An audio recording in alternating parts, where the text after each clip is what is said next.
let me.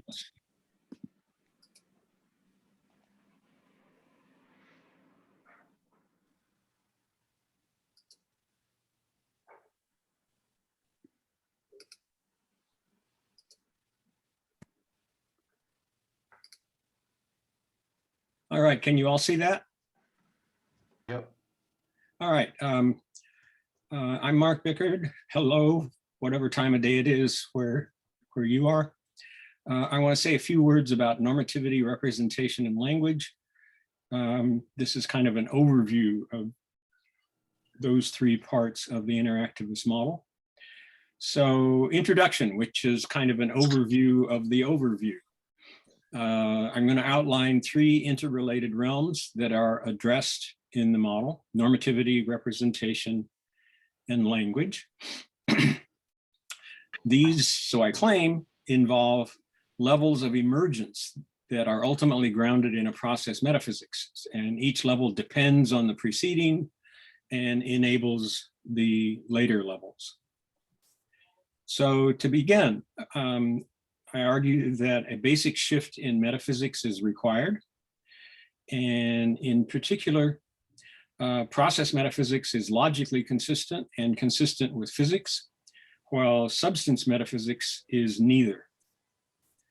Furthermore, a process metaphysics enables emergence, while a substance metaphysics precludes emergence.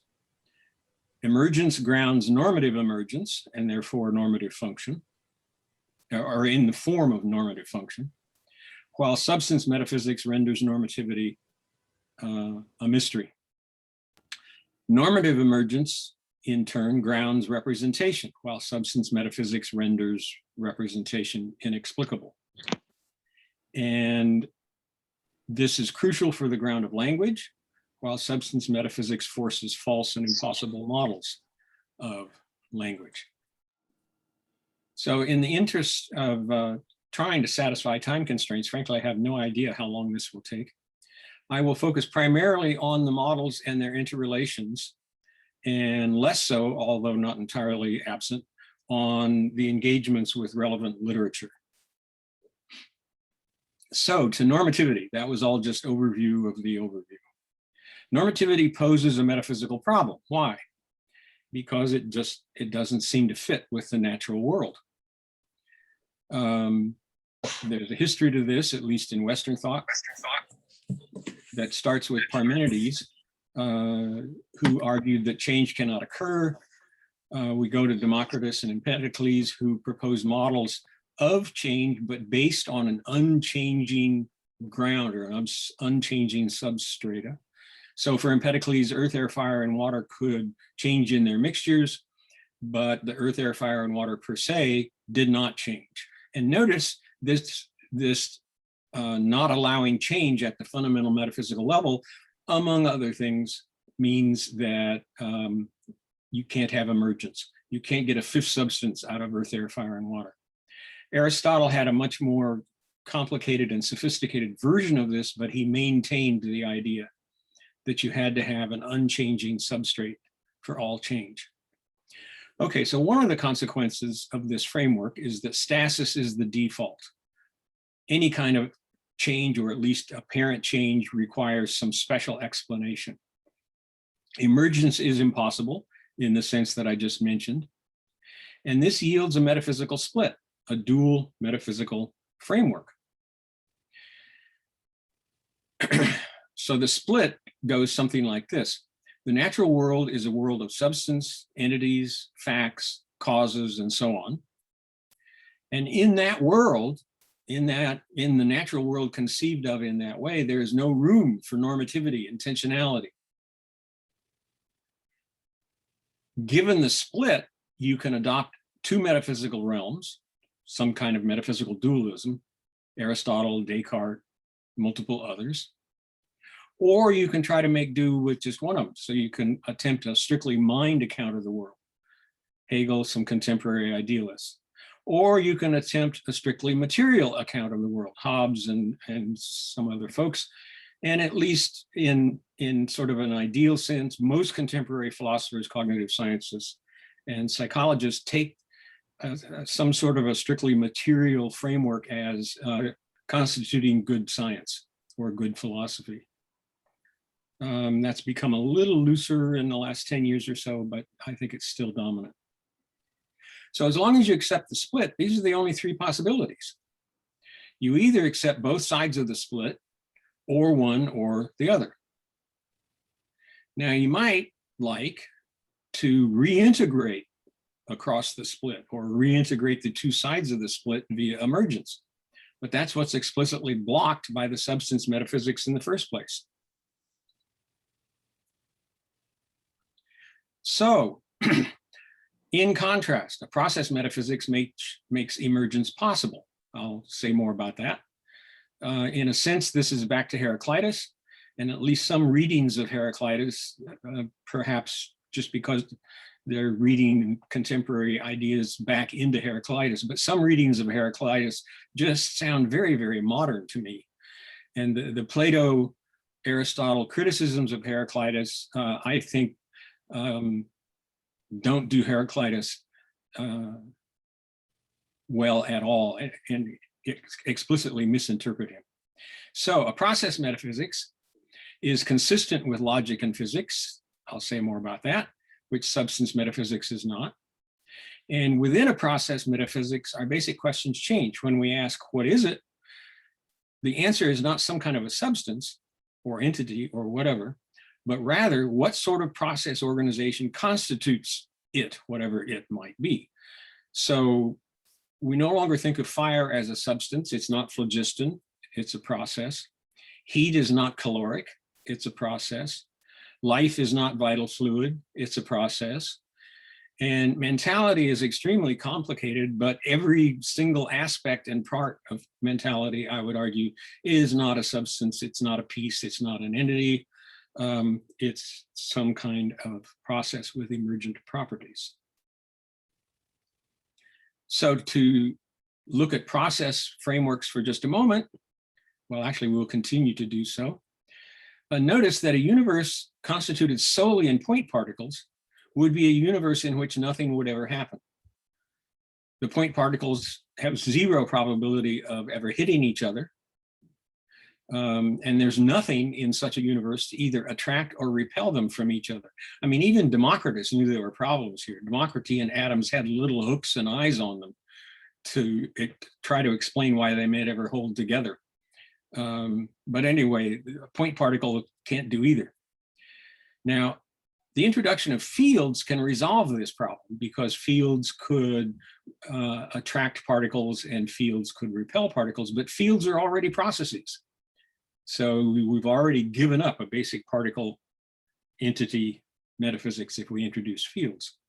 Furthermore, in our best physics, there are no particles, according to quantum field theory. There are rather excitations of various quantum fields, and these excitations are literally oscillations, vibrations. They are quantized, but they are quantized, and that this quantization is the only thing that's left of the particle intuition, but this quantization is literally and mathematically almost identical to the quantization of the number of wavelengths in a guitar string. One of my favorite little examples, and there are no guitar sound particles. There are rather integer wavelengths in the string. Furthermore, a bit more sophisticated, I may or may not get into this if you'd like later, particulars cannot ground space-time, according to both mathematics and general relativity. Mathematics in general and general relativity as a physics framework. This shows up with particular strength in claims about Humean supervenience, which attempts to model space-time and physics and the universe in terms of little particulars, pixels, Lewis sometimes describes them as, and that simply does not work. And I can give you the arguments more later if you'd like.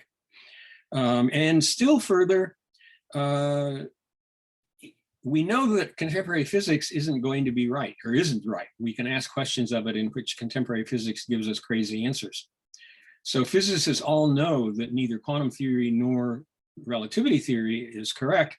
They just don't know how to correct it. And so they don't know what to do. But There are intrinsically relational phenomena in physics, like the Pauli exclusion principle and lots of other stuff, that make particularism empirically impossible. You simply cannot go back to it. So no matter what changes occur in the future in physics theory, we're not going to go back to particulars. All right, process and emergence. Any process has influence on the world, in strong part in terms of its organization. That's actually quite intuitive as well as true. So organization has causal import. So new or different organization can have new or different causality. So we have in new organizations of processes emergent causality, or at least the potentiality for emergent causality. This is in strong contrast to arguments against emergence, for example, via or from Kim, which presuppose particles. I take Kim's arguments to be among the strongest, and this aligns him with Hume and other people who I claim have arguments that would preclude emergence. Notice that if you presuppose particles, this renders organization of those particles, configuration is the term that Kim uses, is not even a candidate for causal influence. Organization is not a substance or particle. So emergence is precluded by a substance background assumption, and this totally begs the question. If organization is not even a candidate to have causal influence, then organization cannot yield emergent causality. QED, but unsound.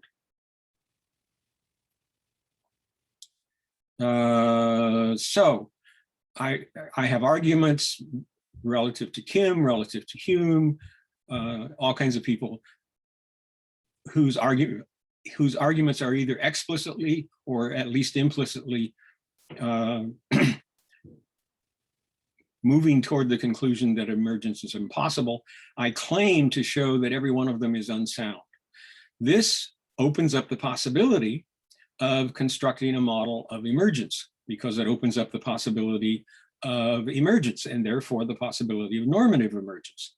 So any particular such model of emergence, and therefore also of normative emergence, is defeasible and potentially improvable. But the very possibility of a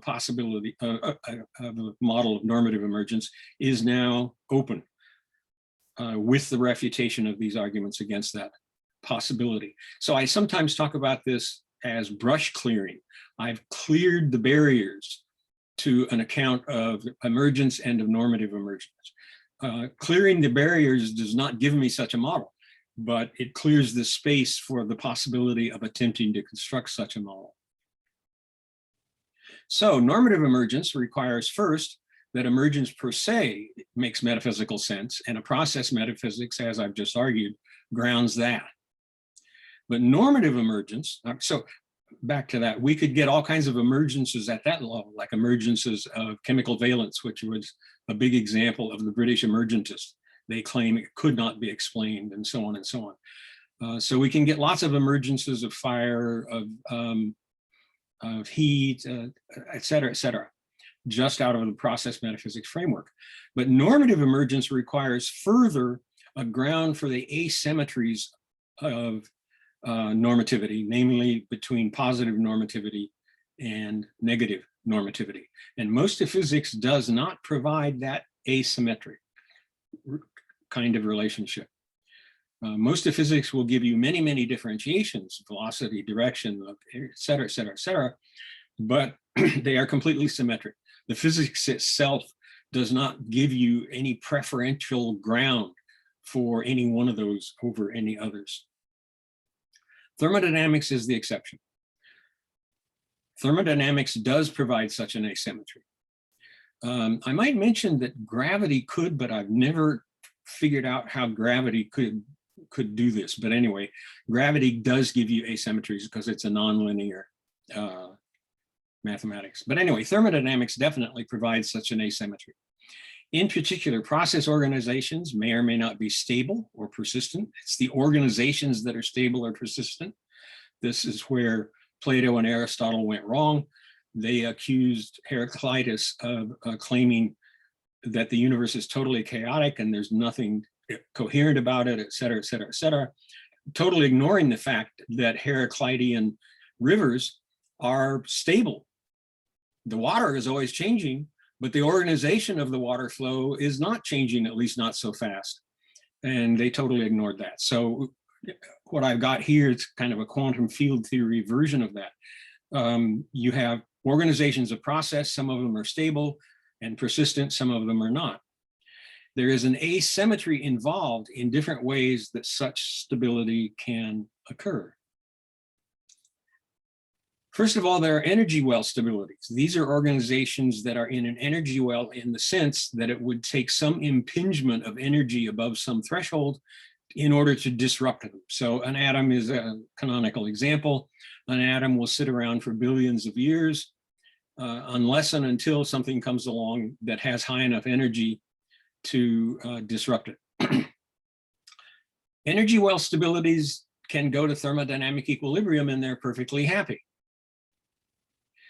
But there are also stabilities of process organizations that are far from thermodynamic equilibrium, FFE stabilities.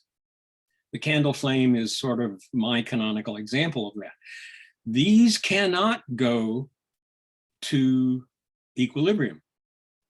They are constituted in their far from equilibrium status or conditions. And if they go to equilibrium, they cease to exist. They're not stable anymore. It's certainly not stable because they cease to exist. The asymmetry here is that far from equilibrium stabilities require maintenance, unlike the energy well stabilities. This is a fundamental asymmetry, and I claim that it is the fundamental asymmetry, or at least the strongest candidate for the asymmetry of grounding normative asymmetries.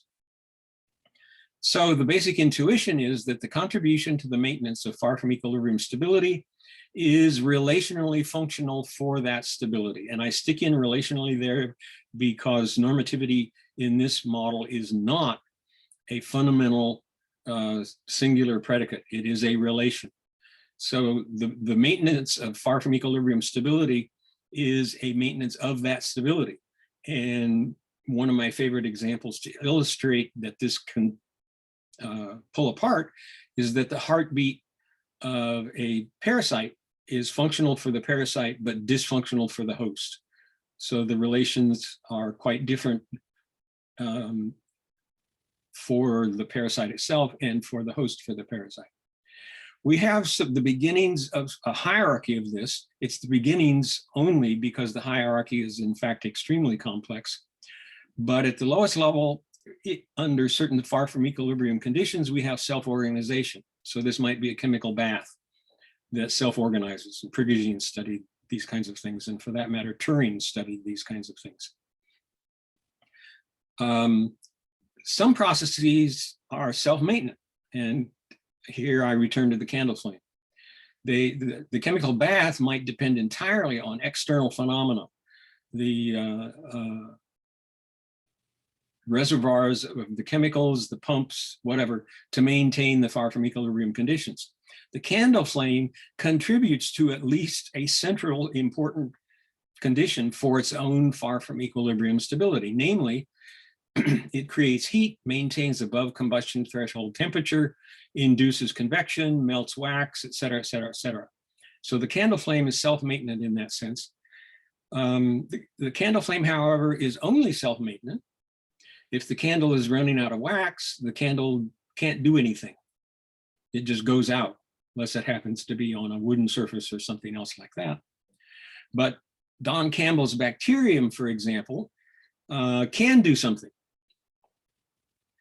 If the bacterium is swimming and finds itself swimming down a sugar gradient, it can detect that, tumble, and swim.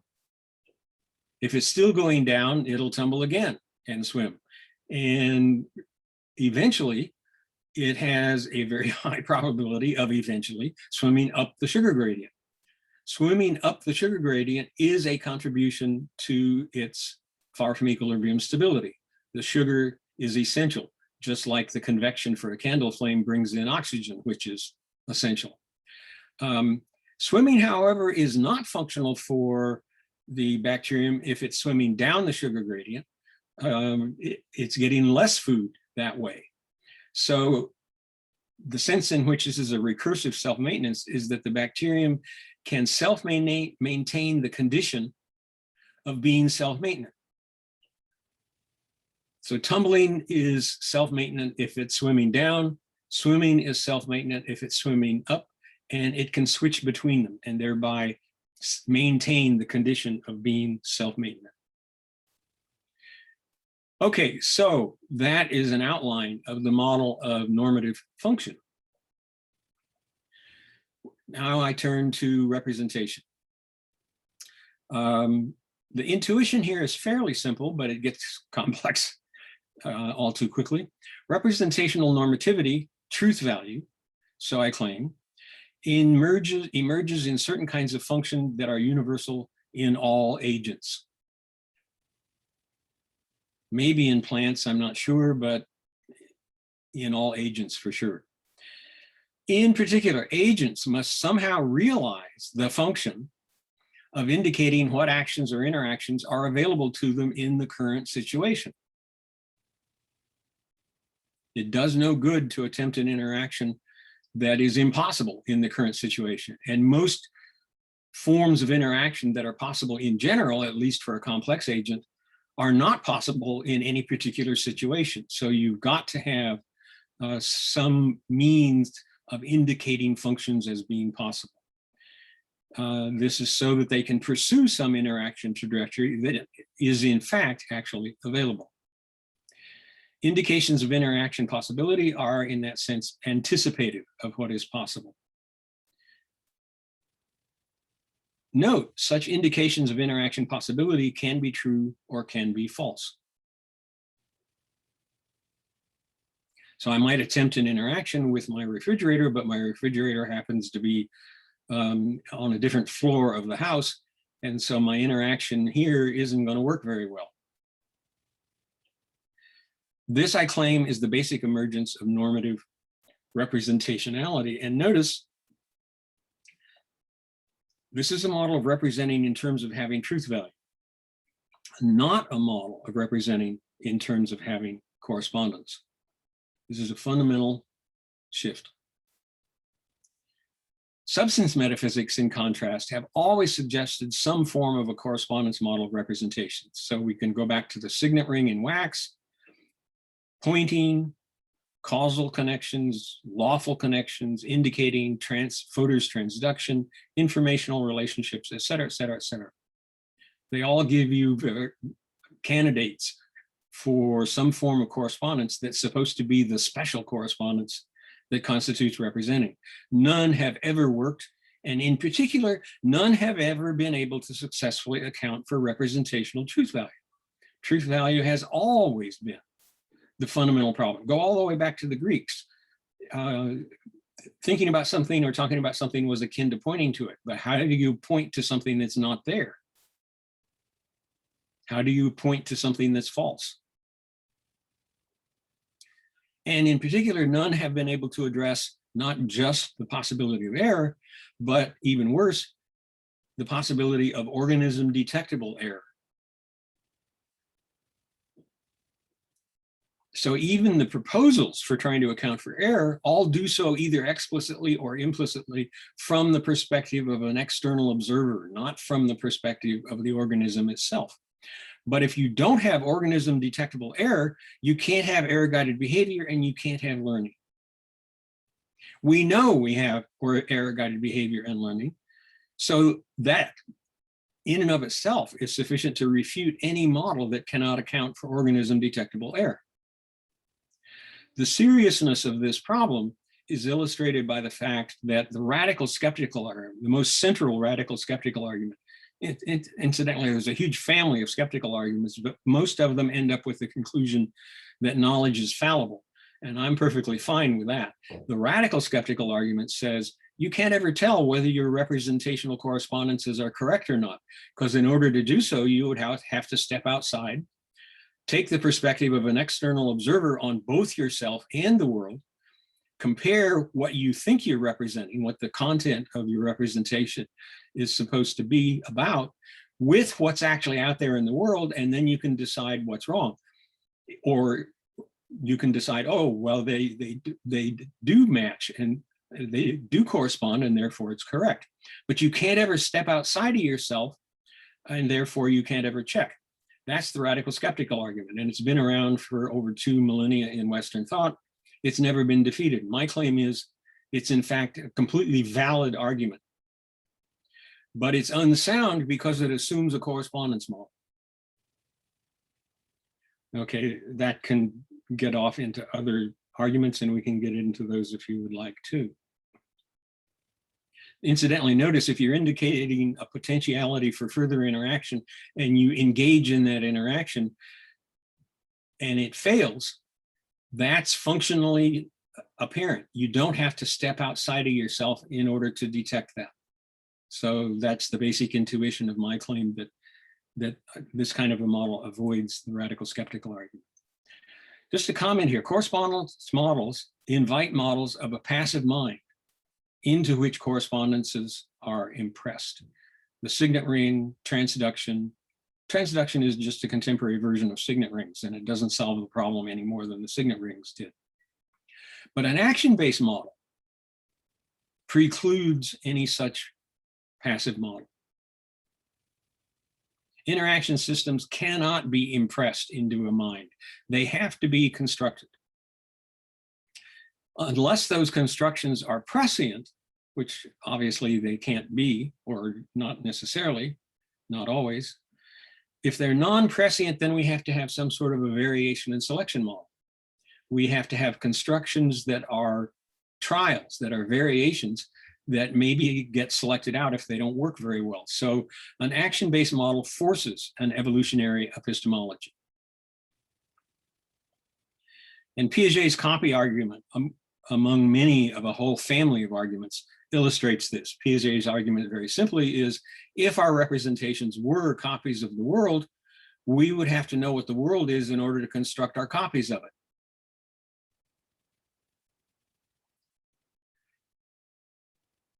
Okay, I mentioned before that indications of interactive potentialities must be based on contact with the environment that is being interacted with. These interactions that differentiate environments serve for such contact, but all they do is differentiate. Based on these differentiations, indications of interactive potentialities, of further interactive potentialities, can be constructed or set up or evoked, whatever your dynamics for this is, and I've got one, but I probably won't get into that in this talk. These are anticipatory, and they have truth value, and they are the locus of content. So we've got a distinction here between contact and content. Content is a differentiation with respect to the current environment, and content are anticipations concerning the potentialities of a current environment. The content here is implicit. We have an implicit presupposition that the environment is in fact one of those kinds of environments that will in fact support the indicated interacting. This is a pretty simple model of representing, very, very simple model of truth value. So one fundamental question that can be asked is it adequate? Can it handle more canonical, more complex forms of representing? And my argument is that it can, and here's an example of some of its resources for doing that. First of all, they can branch these indications of possibilities. So the frog could have more than one fly and worm as possibilities for tongue clicking and eating. They can also iterate. So the frog could indicate that if it were to move to the left, other tongue flicking and eating possibilities come into range. In complex organisms, and I don't frankly know how complex a frog is, but in any case, these branchings and iteratings can form complex webs. And in humans, they certainly do. These webs constitute the organism's pragmatic knowledge, not justified true belief knowledge, but pragmatic knowledge of its interactive situation. They are what I call situation knowledge.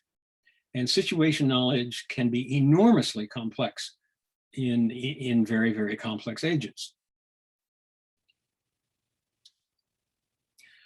To illustrate, here, child's toy block is an example of a more complex representational kind.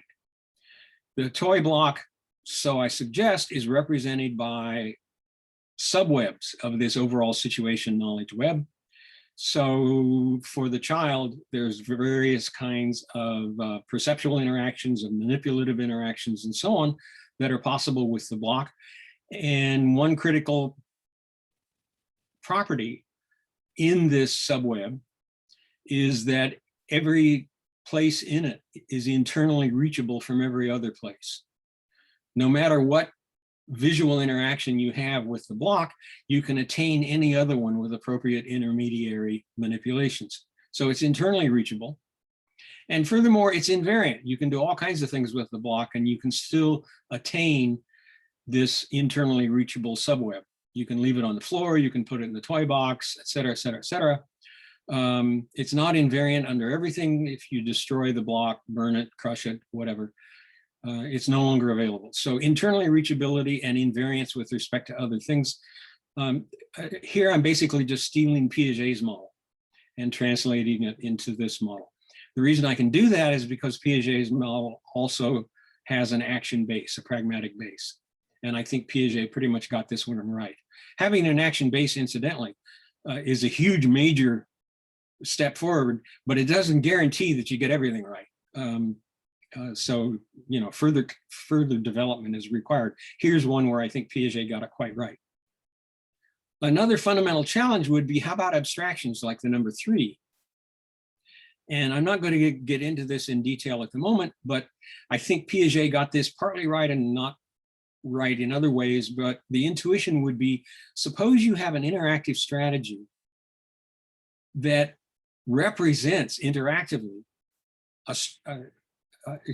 suppose you have an interactive organization that represents a strategy that involves try 3 times before you give up. Notice you're representing threeness, ordinal threeness in a certain sense. And my claim there is that that general way of approaching these things gives you a way to, in fact, account for representations of abstractions.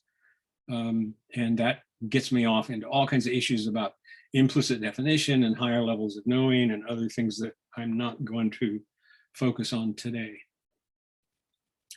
Okay, so situation knowledge is the interactive knowledge of a complex agent about its current situation. It changes all the time. It has to be maintained and updated. It changes because of the agent's actions, and it changes just because of its own internal dynamics. Everything is process, not just the agent.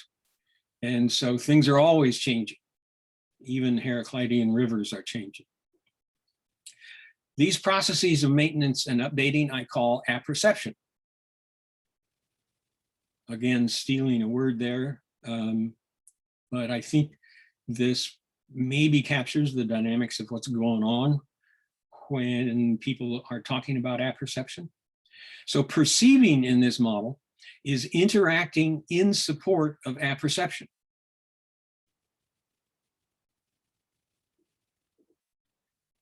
It's not a pure receptive creation of sensations from which perceptions are deduced, et cetera, et cetera, et cetera.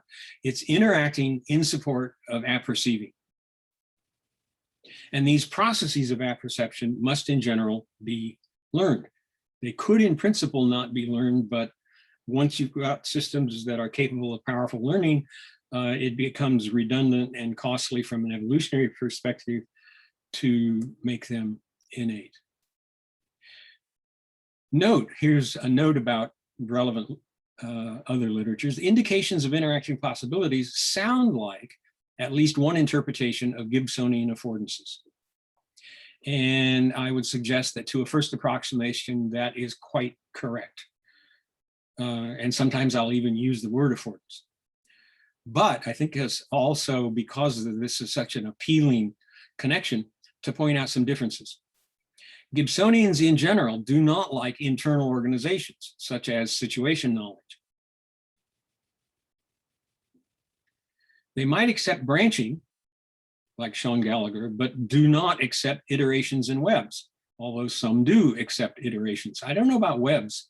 That really puts a challenge, because Gibsonians in general don't want to talk about organizations that are mental, because of Gibson's arguments against memory and so on, against inference, et cetera, et cetera, et cetera. So there, you can find positions all over the map on this, but in general, this hesitancy, at least, to accept iterations in webs is a difference. Furthermore, affordances are usually understood to be discrete, while indications are of ranges of potentialities, not discrete possibilities. And finally, there is no contact-content distinction in Gibsonian theory. And there would be difficult to be one, although you could try to impose an interpretation of Gibson that would give you that, but you can't really get any full contact-content distinction unless you are willing to accept iterations in webs. And so this in fact is a corollary of the first point. If you're not willing to accept iterations in webs, then you can't really have a contact-content distinction. Well, here then I've argued that representation emerges in the necessary function, necessary for any agent function of indicating interaction possibilities. Representing emerges in the anticipating of what's interactively possible. So it's pragmatic, it's future-oriented, not past-oriented, it's modal, it's about what's possible, not about what's actual per se, and all kinds of shifts regarding the metaphysical properties of representing. Language. Well, perceiving in this model cannot be a matter of sensory encodings, and languaging cannot be a matter of omitted encodings and audience decodings. Engagement in the world is via interaction in all cases, perceiving, languaging, no matter what you want to talk about. It's interaction, not reception and emission. A Gibsonian point here. This is not to deny that, you know, light enters the eyeball and stimulates the retina and so on, but these are constitutive of the interactions, not preparatory to some ultimate homunculus that reads them. So if language is constituted in interaction, interaction with what? Well, an obvious candidate would be interactions with other minds. And that was one that I considered for actually a fairly brief moment when I turned to these questions. But it's readily apparent, I think, that other minds have to be involved somehow, but they cannot be the proximate locus of interaction. This would be something, to take it as so would give you all kinds of problems, and it would ignore the social metaphysics of language. A kind of a analogy I came up with was that, yeah, if you're picking up a coffee cup, you're interacting with the atoms. But if you take the atoms as the proximate locus of interaction, you're really missing a whole lot. You're fundamentally interacting with the coffee cup that is constituted out of those atoms. And so I'm suggesting that you get a kind of a similar relationship here with language. So the general form of the model goes something like this. Language is a conventional toolkit. There's some problems, but I think also some power to that little term here, for the construction of interactions with social realities. And social realities, in turn, are constituted as what I call situation conventions. So situation conventions are resolutions of the joint functionally complementary problem of interactively characterizing social situations among participants. So what do I mean by that? Well, each individual seeks to apperceptively characterize the situation, including the other agents. With a rock, there's all kinds of redundancies for doing this, and they tend to stick around. The rock doesn't change a whole lot in the interactive potentialities that it offers, but you do. So I not only have to characterize you in some physical sense, I also have to characterize you in terms of how you characterize your situation. But how you characterize your situation involves how you characterize how I characterize my situation. And we get a potentially unbounded regress here, which could and is problematic. But being problematic doesn't mean that it's not resolvable. So insofar as there is a mutual interest at arriving at some compatible interactive characterizations, this constitutes a Schelling coordination problem. We are trying to coordinate our interactive characterizations of the situations.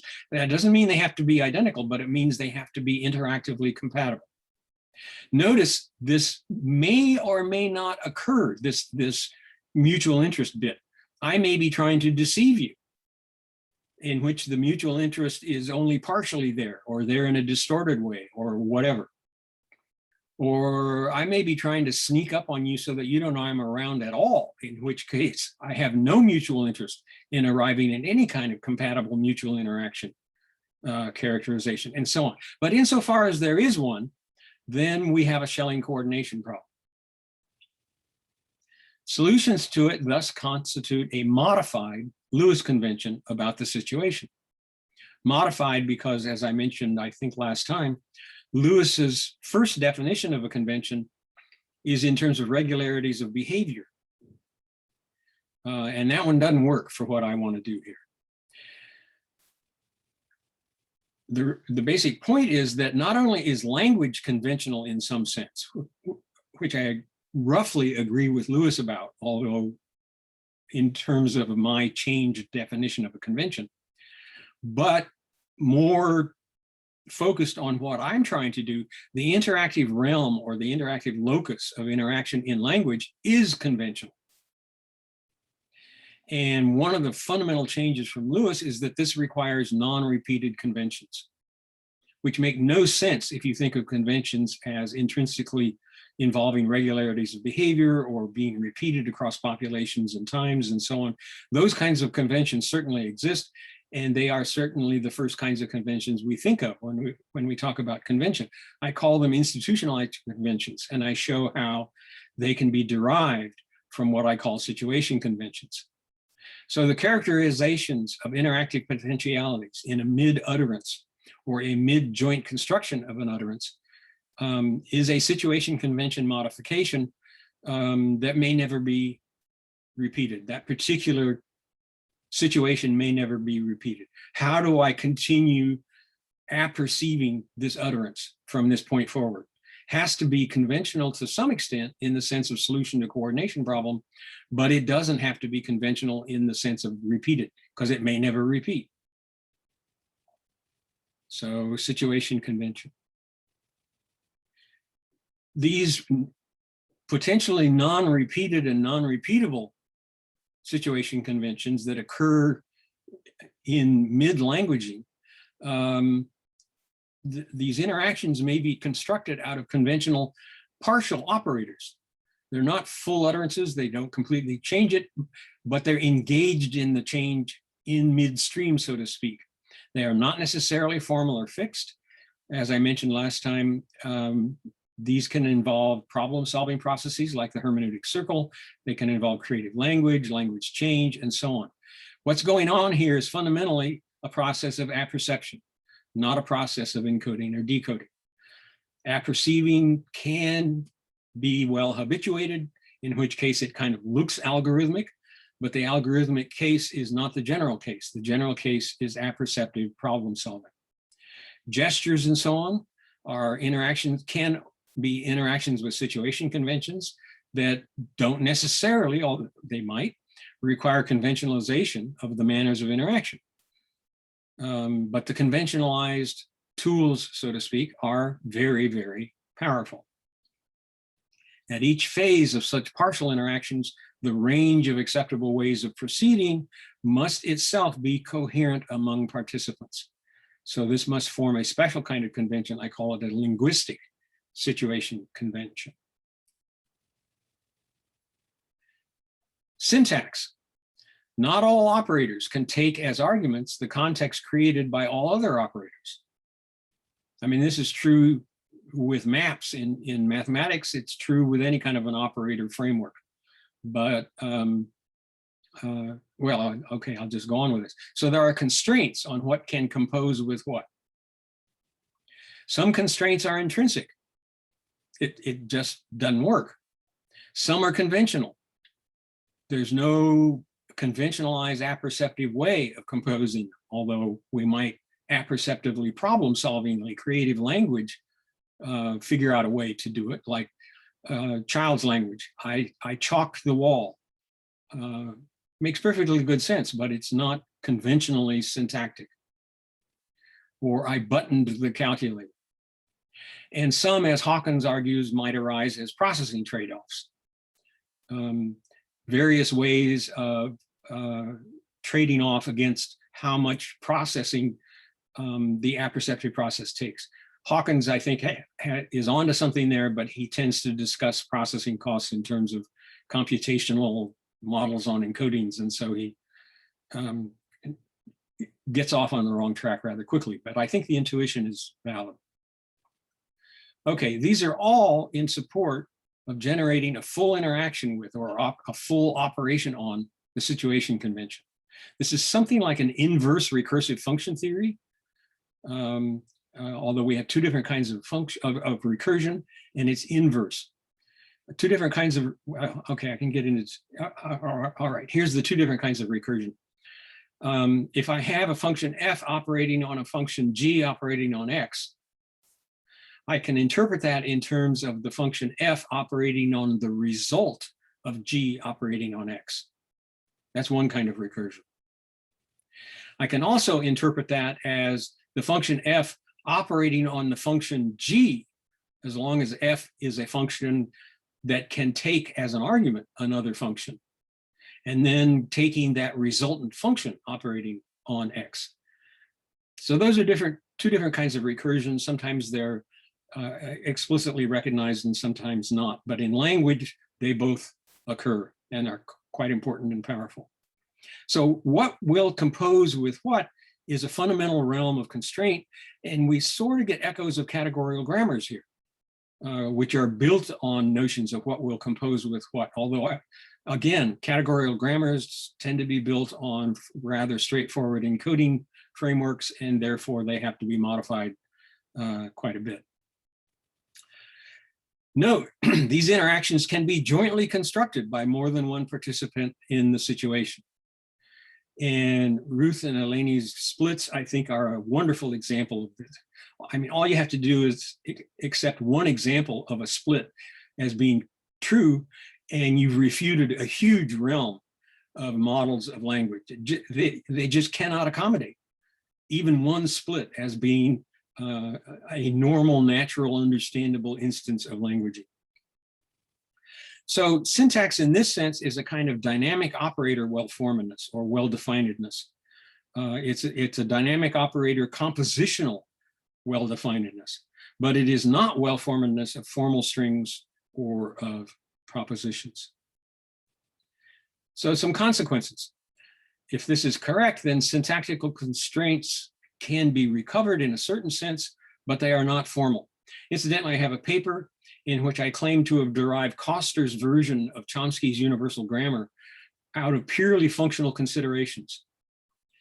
And I point out, well, you know, maybe Coster got universal grammar wrong, or maybe I got Coster wrong, or who knows. But the very conceivability of getting these constraints out of functional considerations, functional intrinsic considerations, is a possibility that Chomsky never considers. So his argument for the autonomy of syntax is completely unsound because it's an argument by elimination. He says, look, you got to have constraints in order for language learning to be possible. Those constraints cannot be in the environment, and he attempts to refute some possibilities like imitation and reinforcement and so on. And even his arguments there are not very good arguments. But even if you accept them, all he's done is to eliminate one causal range, namely the environment. And he concludes the other causal range, namely innate. But the elimination is only one out of three possibilities, not one out of two possibilities, because he never considers functional constraints. And so his entire argument framework is just unsound. I could say a whole lot more about Chomsky's arguments there, but I'll skip over that. So another consequence, utterances are not representational at all. This seems rather striking because we think of utterances as re-encodings of mental encodings, and therefore they're representational, except for operators, except for predicates, except for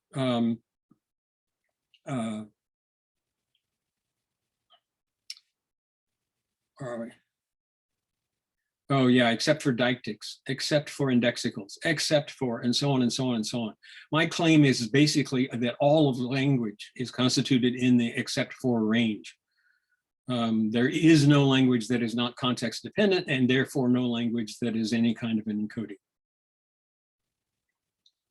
So one of the striking consequences of this is that semantics and pragmatics, at least in the standard definitions, don't exist at all. Way back in the 70s, I started, when I very first came up with this model, I started writing a book. I outlined the book and I worked on it for about 3 months. Part of the organization of the book was syntax, semantics, and pragmatics. And I'm working away trying to develop this model. And I finally realized, look, semantics and pragmatics don't exist. Why don't they exist? Well, there are sets of criteria. They are not defined by single criteria. They are defined by collections of criteria in the standard framework, and those collections don't go together the same way in an operator framework. I had to give up the book manuscript. I have no idea whatever happened to it, but it just didn't work. The whole framework for the book was based on what I came to recognize as a false presupposition. So here's an example of how they don't go together. Truth value is usually considered to be a property of the semantics of a sentence. But in this model, truth value is emergent or resident in the pragmatic results of utterances, not in the utterance semantics per se. So truth value is moved over into what's normally talked about as the pragmatic realm. It's not in the semantic realm at all. And you look at other characteristics that are supposed to constitute semantics and pragmatics, and they just are collected in very different ways within an operator framework. One final consequence that I'll mention here, context dependence is universal. It's not just indexicals, demonstratives, etc. The results of an operator intrinsically depend on the context and on the operator. You can never get away from that. Language to some extent evolves, and in language learning, one of the themes is becoming more and more broadly context dependent, because that's powerful. The audiences become more general, they become broader. We don't want to have to depend on very particularized, immediate situational context. And language, especially with written language, has evolved in such a way that it becomes less and less context dependent, but it never entirely loses the context dependency. So, conclusions. Modeling the phenomena of normativity, representation, and language requires a shift in the background framework metaphysics, in particular to a process metaphysics. This is a shift that makes sense of emergence and normative emergence, which then enable models of function, representation, and language, but these models differ in fundamental ways from the standard encodingism models of representation, and thus of the standard models of perceiving, cognition, and language. And that's the conclusion.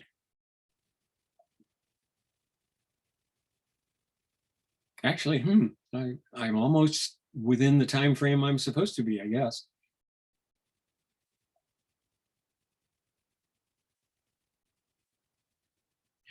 Okay, I don't know if we're going to have discussions of this or not. What happens next? Since we're looking good on time, I think some discussion is perfectly fine. And yeah, I mean, you know, each panel is going to be about an hour talk. So I think you're ahead of the curve on this one, Mark. So I don't know, Uz or Robert, if you want to moderate, or if that's my task, but we can. Well, I think you can do it. I believe in you. I mean, I can do it if you have to go somewhere. No, I'm fine. No worries.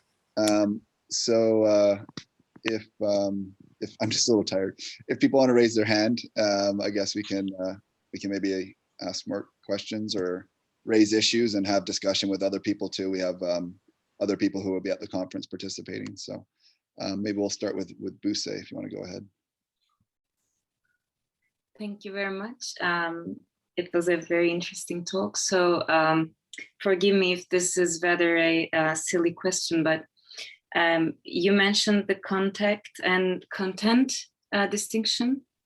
And I was I was just wondering if there's a link to that metaphysical change. Is there any kind of link in between that to the process metaphysics? So, well, there's more than one, but here's one. If I have an indication of an interactive potentiality and I engage in it, once I've engaged in it, that serves as contact because it differentiates the world depending on how that interaction proceeds.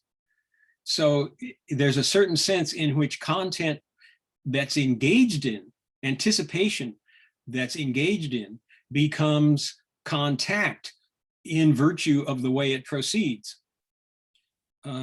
So these are not, you know, metaphysically distinct. They are functionally distinct. They are temporally distinct. And in that sense, yeah, they're based fundamentally on the notion of change. So if I attempt to open the refrigerator door here, it's not going to work because no refrigerator here. So that gives me contact with my immediate environment that optimally, as long as I'm reasonably well functioning, will alter what I do or attempt to do next.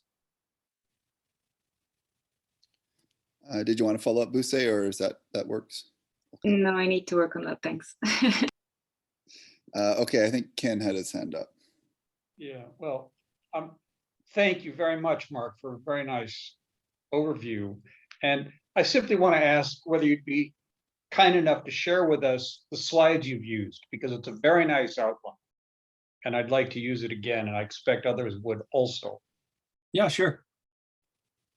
World Enough and Time, I'd be delighted to go through a whole lot of parallels with work that I've been doing for a long time, but that's not for now. So I'll say. Let's see, sharing this, what would be the best way to do that? I'll send it to you, Jed? Or Sure, that users? works. Okay. Yeah, any of us is fine. Thank you. All right, so by the way, Buse, were you trying to ask, does the contact distinction map onto the substance process metaphysics in some direct way? Is that more the direction you're heading with the question? Yeah. Okay, no, it doesn't. It's within the process framework. Okay, so I think Ruth, or no, Joanna, if we go with Joanna. Yes, hi. So I just wanted to hear a little bit more about apperception, how you conceive it, and well, the question is related to sort of various orders or realms or layers in which we can expect things. Just like we were talking about language modality in development, sort of gaining relative independence. Is apperception such a complex phenomenon, such a complex skill that it gives us the relationships directly? Tell us just, I would like to hear more how you understand the notion. Okay, I'm not sure this will be an answer, but you can tell me if I miss. But yeah, apperception can be very complicated. And the processes of apperception depend on knowledge about the world in a certain sense. And in fact, I call it world knowledge. It's how the infant, the toddler, the child, the adult understands how the world works in a more general sense. And world knowledge has to be learned. It has to be constructed. So the infant through toddlerhood has to learn that a certain sort of visual interaction with what we know to be a toy wooden block can support the apperception of all these different sorts of manipulations and invariances and internal reachabilities and so on and so on and so on. And that has to be learned. That's not innate.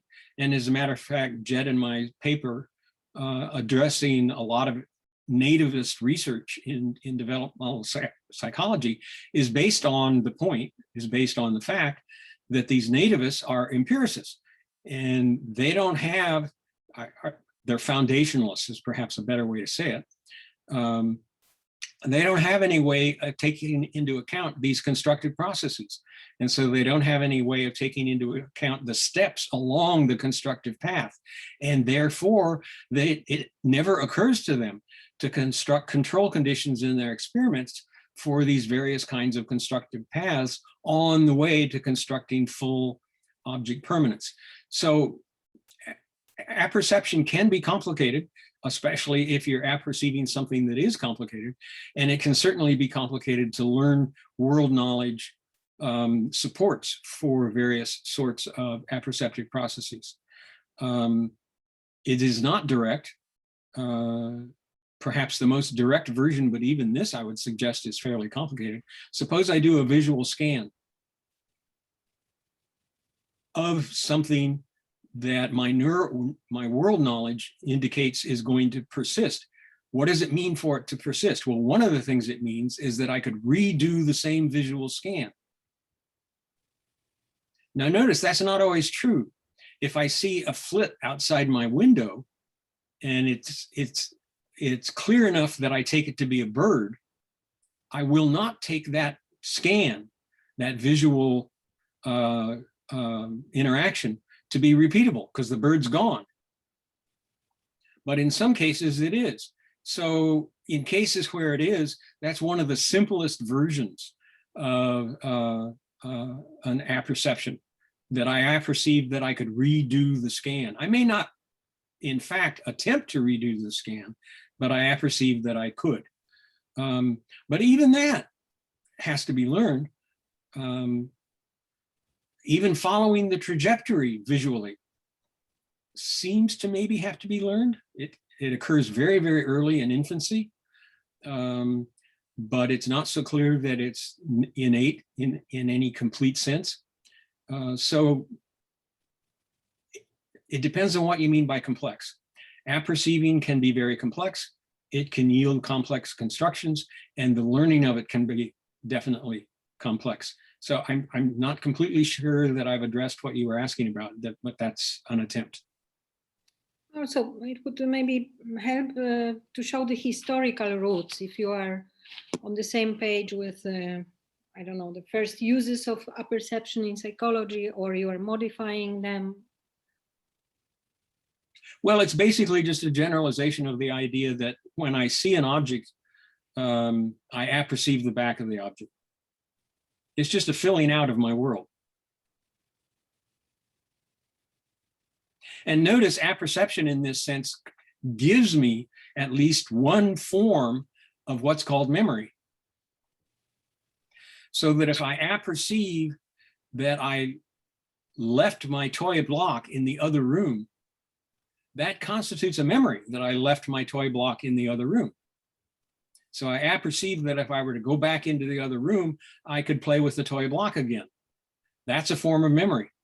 And apperception in that sense, especially of things that are stable, is what extends my situation knowledge world beyond my immediately perceptively accessible world. Mark, I'll just ask if, are you able to elaborate on apperception in the social realm with respect to social reality? Is that, or does that get a little bit too complicated to talk about.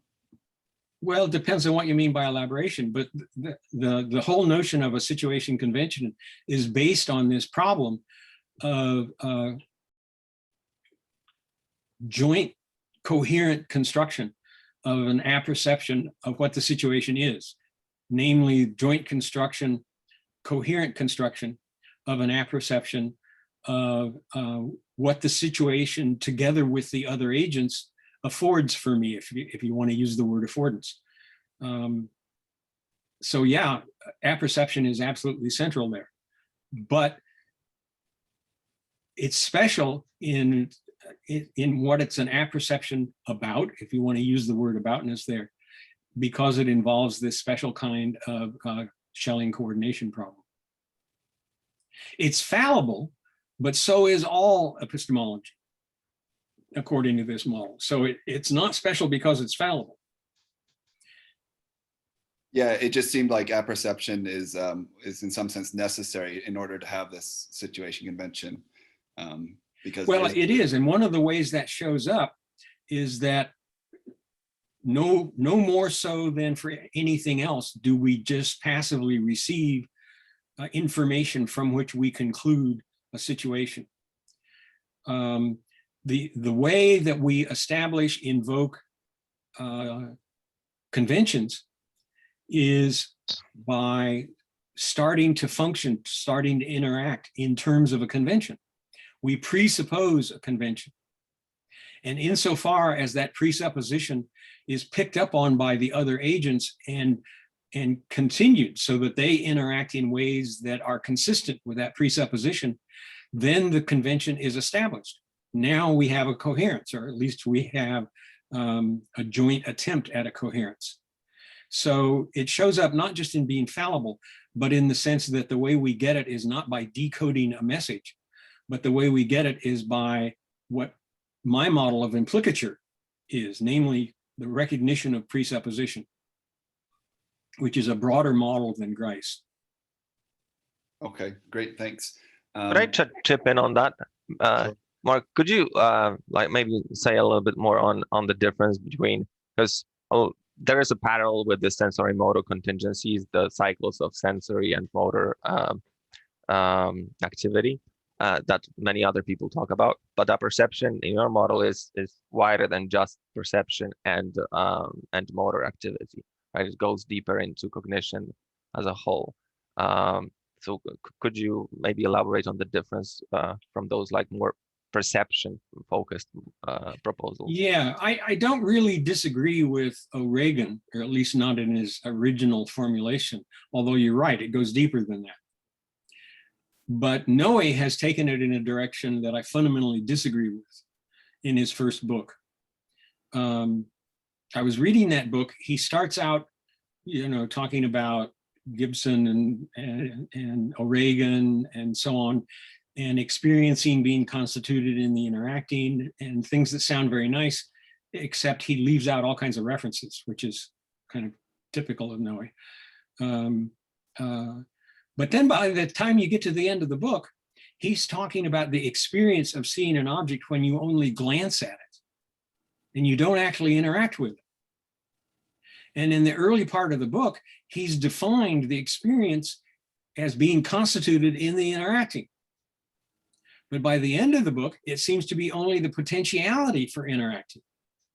And he never acknowledges that difference. He never addresses that difference. It's just a glaring error, as far as I can tell, in his framework. And a long time ago, I sent him some stuff asking, is this really consistent with what you and O'Regan did? And his response was, oh, yes, but I, Noe, don't need anything internal. I mean, this is not quite a quote, but it's what he meant. It's the content of what he said, even if it may not be the words. It was long enough ago that I don't remember exactly his words. And I think that's just a fundamental error on his part. And actually a rather trivial error, which is sort of surprising. But anyway, so that's a more fundamental difference between this and Noe. how different it is from O'Regan in the early part, it goes beyond it, as you said. How different it is from O'Regan later, I have not read O'Regan's most recent book, so I'm not sure. But I know that O'Regan did not like Where Noe went, because I talked to him about it. Okay, we'll maybe move on to, I think Ruth had her hand up. Yeah, well, I could, yeah, I'm not mute. I mean, there's just masses of parallels which Eleni and I need to explore in detail as time goes by, but I can, I feel. But I can't resist trying one of them, because my gut reaction is that if we in doing dynamic syntax are right, then by pushing down the concept of process right into the granularity of language itself, that will help you not have to impose such high levels of recursion of sensitivity to the other person's mental state. So you do allow yourself to enter into saying that you need to include the agent's characterization of yourself and then your self's recognition of them, with the unbounded recursivity that that might give rise to. Now, I think by the way... Excuse me, Ruth, one just comment on that. Right. What I suggest is that there are fixed points in that constitute situation conventions. And so you don't actually climb very many levels, if any levels at all, Right. of that hierarchy.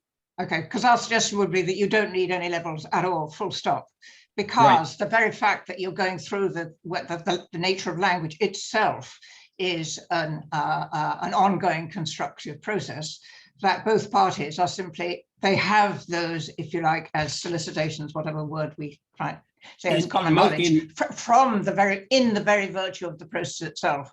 And no, so, I agree with that in right, most language. yes. But consider Schiffer's stuff in the 1970s.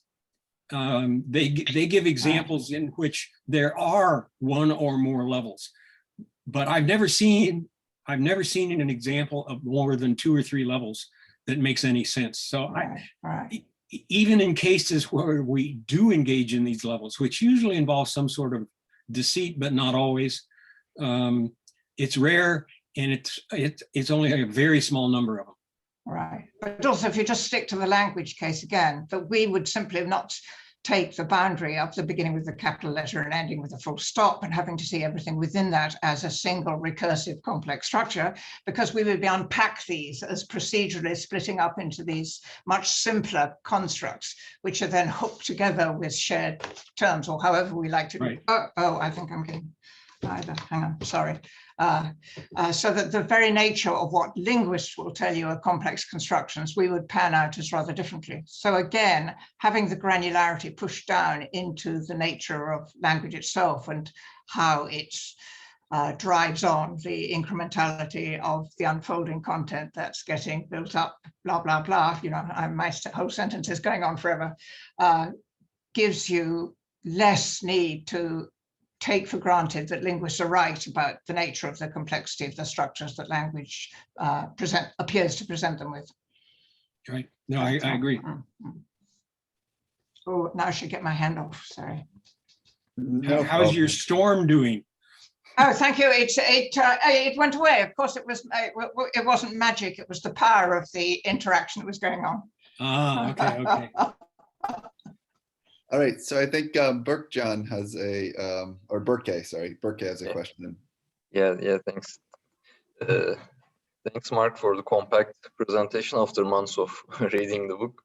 So I have a question about how to go about empirical research within interactivist paradigm. So I was thinking in computational research, you use representations as objects of study, and representations change as a child grows up and one kind of representation becomes another. But I was thinking maybe in interactivist model or doing research with this framework, maybe it would be better to have a flows of interaction as the basic units of analysis, or to do, you know, experiments, design experiments. Maybe you can have a certain kind of more or less stable flow for opening doors or for certain kinds of interactions, and maybe it is, instead of singular representations, these flows of representations or whatever flows of actions would be, if defined, can be better units for researchers to use and build models, etc. Do you think that it would be helpful to define that kind of flow more specifically, or?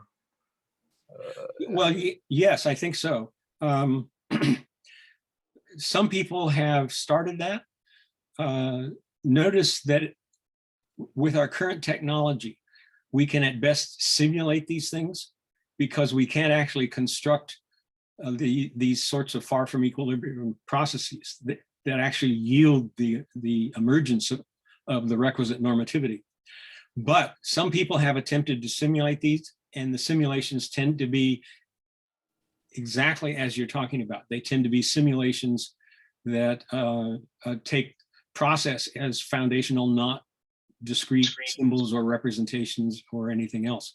So some names, some of whom have explicitly attempted this, and others whom have sort of convergently attempted this, would be Buisson in Toulouse, who has a paper on a rhythm recognizer that's based on the interactive model. Stoyanov at the American University in Paris, who has done some work in this area. Ben Kuipers, who is a convergence guy, except he's diverged over the last years. But Ben Kuipers and I were both together at the University of Texas, and his research on what he called critters is very, very understandable within the framework of interactivism, because it took the flow of interaction as foundational and did not interpret it as representational in any direct sense. And he was able to do all kinds of interesting things. He's since fallen off the wagon, as far as I can tell, but that's a different kind of problem. So yeah, it can be done. It has been done. In terms of empirical research of other sorts, the paper that Jed and I did, I think illustrates some of the implications of this way of thinking for empirical research in child development. One of the realms of implication is the sort of alternative hypotheses you would come up with, and another realm of implication would be the sorts of control conditions that strike you as relevant. And certain kinds of control conditions will be obviously relevant if you've got a process constructivist framework, and not at all obviously relevant if you've got an encoding passive impression framework. But in general, I think you're exactly right. So there are some people who've attempted to do this and have started in certain ways. But partial convergence is autonomous agents in robotics. I was at a conference once where, I'm going to block his name, the iRobot guy. Oh. Who started iRobot? MIT. Rodney Brooks. Rodney Brooks. Sorry for my glitch there. Brooks and I were at a conference. Brooks talked and then I talked, and I used Brooks' models, his robots, as some examples of what I was talking about. And Rolf Pfeiffer got up and said, he started his talk, he was a commentator. He said, in spite of the differences between Brooks and Bickhard, and Brooks leans over to me and he says, I thought we were saying the same thing. So, I don't think we were exactly saying the same thing, but we were certainly saying some compatible things. So he would be someone who doesn't really build on, or at times he claimed to build on the interactivist model, but he didn't reference the interactivist model all that much, so I don't know. But anyway, it was at least partially convergent. And I could continue to point to stuff like this. At one point, Brooks says, and I just loved this, but I can't exactly quote it, but the essence of it was, we stopped taking inputs as representing anything in particular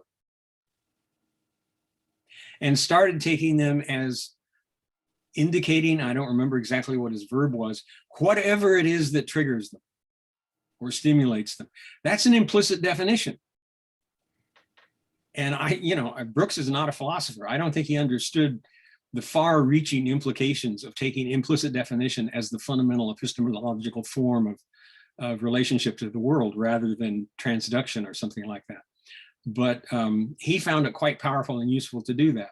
So again, there's convergences all over the place, and there are people who have explicitly tried to build experiments and build programs and sometimes build robots on the basis of various aspects of the interactive model. Okay, I think we can move on to Richard. As you know, Mark, I'm sympathetic with all of this, but there's a passage in your 2009 paper that puzzled me. You say at one point, the consequence of this interactive character of utterances is that they're not themselves representational. Utterances can be used to create representations for an audience and to make such representations available in a situation convention.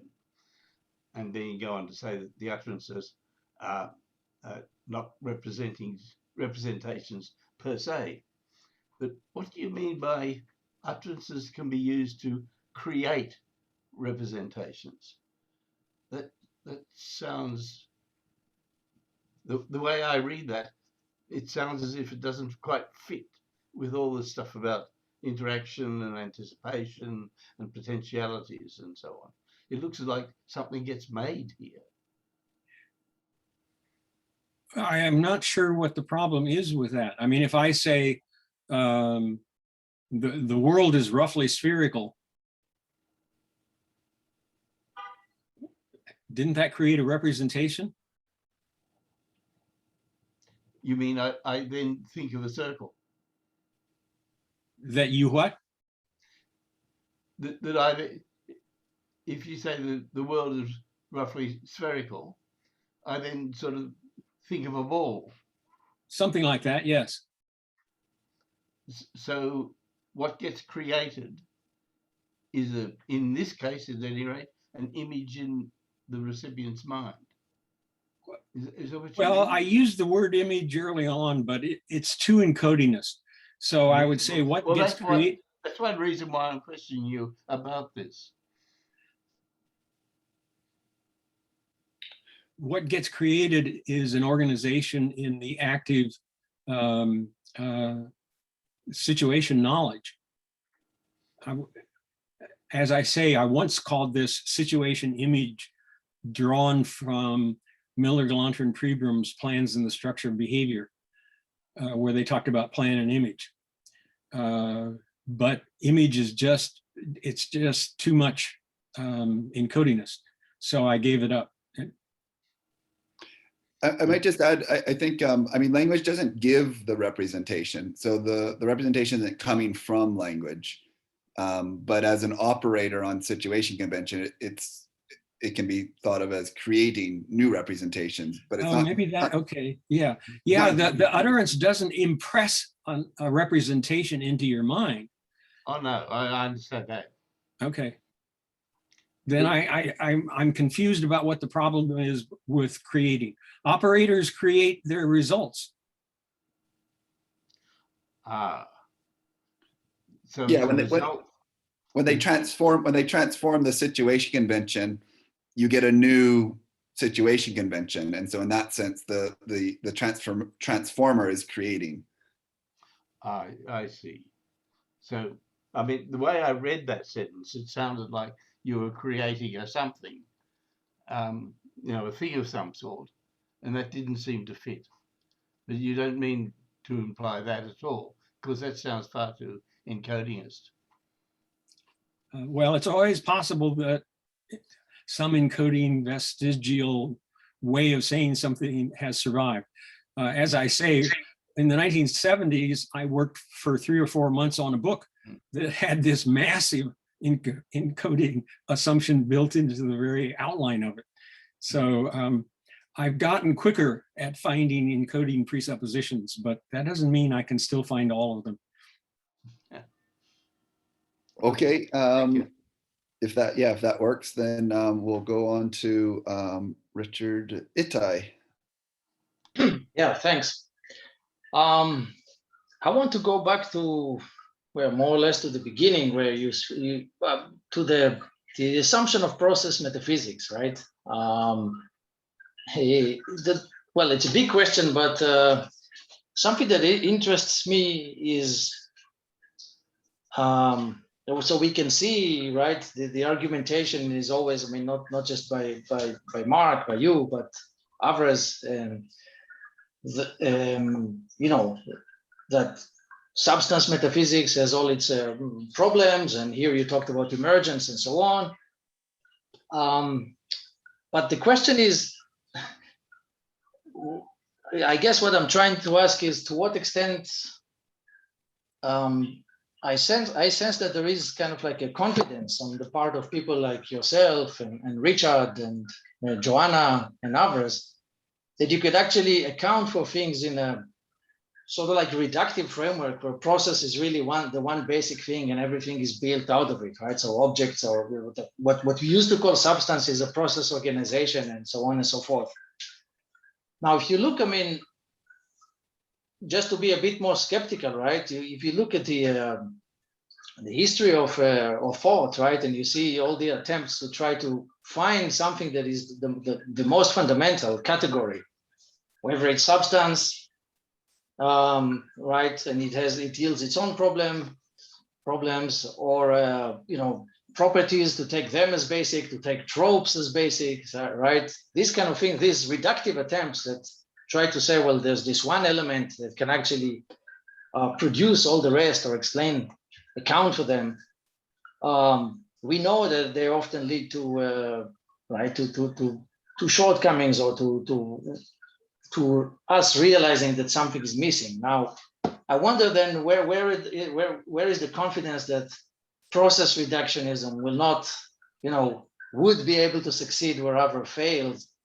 And I would just add a little bit more, I mean, in the sense that, at least intuitively, right, we tend to think that if it's a process, it's a modulation of something, right? Now, I know that there is all this literature about free floating process, or however it's called. And that's a difficult question if you try to really assess, you know, I mean, that's something that I cannot claim to have done with sufficient clarity and so on. But I mean, and other questions, right? Whether the world is, if it's really, you start with a holistic metaphysics, that may change the terms of the debate as well. But all sorts of intuitions, even if you think about consciousness, right? The attempt to think about consciousness in the Jungian sense of just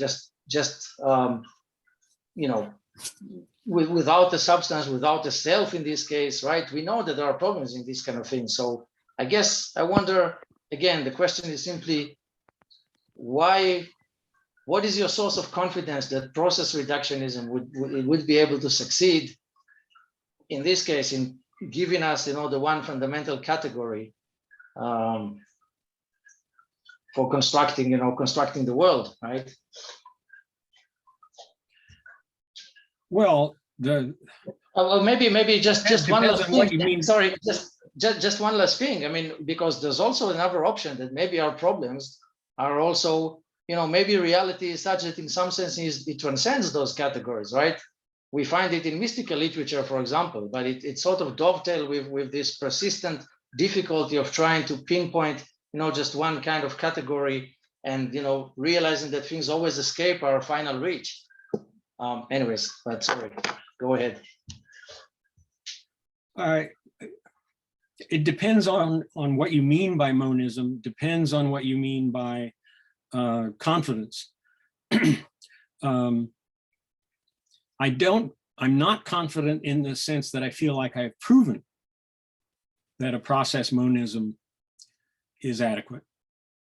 What I've done is to argue that the various arguments in the literature that this could not work, that emergence can't exist, et cetera, are not good arguments. So I've opened up the possibility of making an attempt to account for things. And then I've offered a construction of one such attempt. Am I confident that it's true? Well, no. Everything is fallible according to this model. this model is at least self-consistent in that respect. So things that are incorrect about the model, I've attempted to correct. And as a matter of fact, the way the model has developed over the last several decades is I attempt to look at some realm in which I find problems. So the standard literature seems to involve some sorts of problems, usually at some level encoding presuppositions, and it doesn't fit with this model. So either this model has to be given up, or it has to be enlarged, modified, whatever, in order to try to engage with these other phenomena. And that's how a 1,000-page manuscript attempting to capture not everything by any means, but a whole lot of stuff has grown. It's a semi-systematic model that has grown very unsystematically. So confidence, well, confidence in the sense that I'm on the right track in a certain inductive sense, quote unquote, although I don't believe in induction. But, you know, a movement to a process framework is dominant in the sciences. Fire is a process. Heat is a process. Life is a process, et cetera, et cetera, et cetera. And this is a continuation of that. All kinds of mental phenomena are processes, and that could be wrong. So I'm not confident in the sense that feeling like I've proven it's right.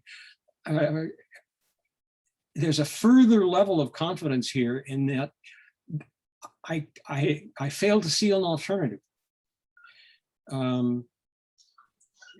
Johanna Seibt has done some interesting analyses of these conceptual spaces about entities and tropes and so on. And as you say, there are problems with all of them, but there don't seem to be in principle problems that people have come up with process. They may be there, but we haven't seen them yet. That brings me back to another point that you mentioned that I said I had something to say about that. And that is the sense in which this is a monism. It's a monism in some sense of proposing process, but it's not a monism in the sense that what we talk about, what is most fundamental, is organizations of process. And there are myriads of different kinds of organizations of process, not just one. So in that sense, it's not a monism at all. Actually, Cliff Hooker has some discussions in the 1970s that converge with this quite a bit, where I don't remember the details, but basically he points out that you could have a monism in one sense, but not a monism at all in another sense. Yeah, I did not mean to imply that that it's your assumption, right? A monism in the sense of a holistic monism and, you know, a token monism, so to speak, that does just basically one thing, or at least one fundamental thing. I just mentioned it in the sense that suppose that you take this to be, right, your preferred sort of metaphysical framework, then it changes the way we look at something like what a substance could be and so on, right? It's for sure, yes. Right. So but so you would consider something like quantum fields, say even quantum field in a zero state of minimal activity, or when there are no particles, and that you would consider it also as just a process or set of processes. I mean, rather than an entity of some sort. Quantum field theory entails that. It's not just consistent with it, it forces it. A vacuum in quantum field theory is active. Yeah, it's active. Is it just a process or process? I mean, process organization, or on what basis we kind of like saying that this is a process rather than a substance of some sort, or undergoing constant. Well, first of all, the mathematics, but secondly, all kinds of empirical consequences. So one of my favorites here is the Casimir effect. The vacuum in quantum field theory, and this is before you get to gravity at all, which makes the point even more strongly. But the vacuum in quantum field theory is excitations of oscillatory processes always, even though it has zero average energy. It does not have zero variance. This is a fundamental difference from any classical framework. So the average may be zero, but the variance is non-zero because you've got quote particle, unquote, and quote antiparticle, unquote, what they call virtual particles, which is really a misnomer, popping into existence and out of existence all the time. These quote virtual particles, unquote, are not particles at all. They are little oscillatory phenomena. And the Casimir effect is built around that. So suppose you take two metal plates with extremely smooth surfaces. You put them in a vacuum and you put the plates very close to each other. If you have oscillatory phenomena going on in the vacuum, and given gravity even constituting the vacuum, if you put the plates close enough to each other, you have the guitar string phenomenon, where only whole numbers of wavelengths will fit between the plates. Anything other than a whole number of wavelengths will destructively interfere with itself. So you are left with only whole numbers of wavelengths between the plates.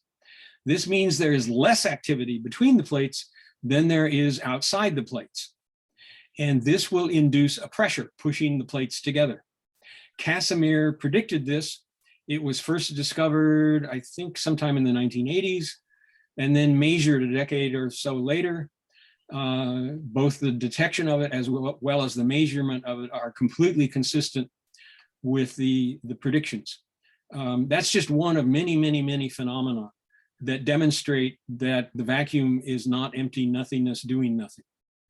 Well, not doing nothing, but I mean, it's one thing to say that it's inherently active, right?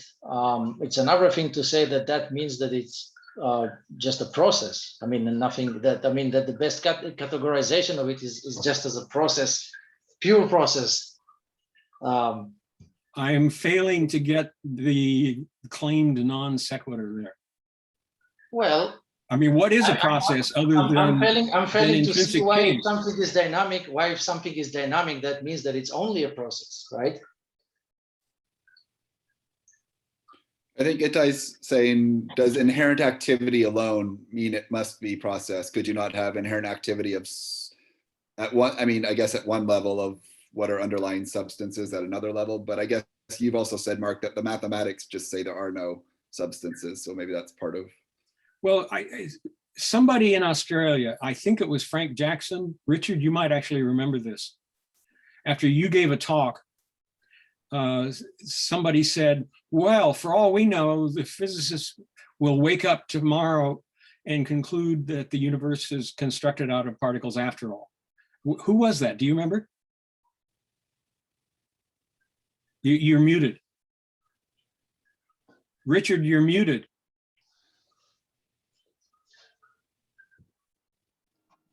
Yes, it was Frank Jackson. He puts all his money on what he calls basic particulars. So he can sidestep specifying what they are, but he's utterly convinced that what's at the bottom are basic particulars. And right. Well, I was really struck by that response in at least two senses.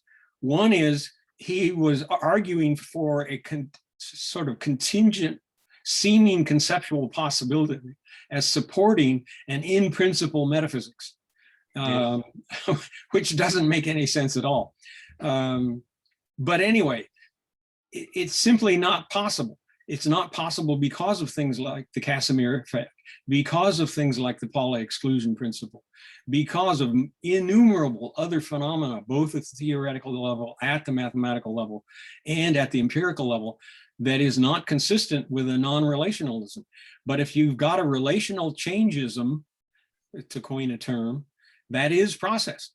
Now, yeah, conceptually, you could have a process of particles, but I see nothing to support that. I see nothing to lead us in that direction. It's not a point about particles. I mean, I don't want to push it too much, but it's not a point about particles. It's actually more about the fields themselves or whatever. I mean, something that, you know, I just, as Jed was articulating there, it's just the fact that something is dynamic is not in itself a proof that it's it's best to count as pure process. Now, I don't know what else. Especially I if don't you know think what of, else to call it. If because it's intrinsically and fundamentally dynamic, then isn't that process? Maybe the problem is with the pure adjective there. I don't know what pure means. Suppose you have a one fundamental field in the future, whatever, the final field theory unification or something, right? So, and you have only one thing, Yeah. one thing that is the womb, right? A sort of womb of reality. Things pop out of there with all their equilibrium, as you said, and so on, right? But that kind of thing, why should we think of it as just a process? Granted that it's inherently dynamic. I mean, rather than, so you could say, you know, you learned something about the substance of the world, that it's not substance in a Parmenidean sense of something that is never changing, right? Or if you make it a matter of definition, if it changed, then it's process, then it's Heraclitus. If it's not changed, then it's Parmenides, and that's our only division. Then of course you're right by definition. But I'm not sure that it has to be such a stark dichotomy. Well, I don't know what third possibility you would urge or even suggest as a possibility.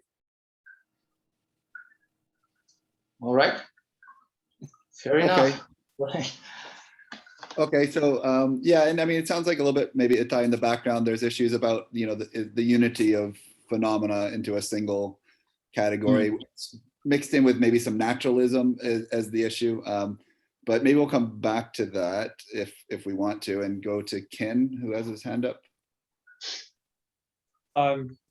Thank you very much, and for all of the discussion, but also for letting me add a couple of things.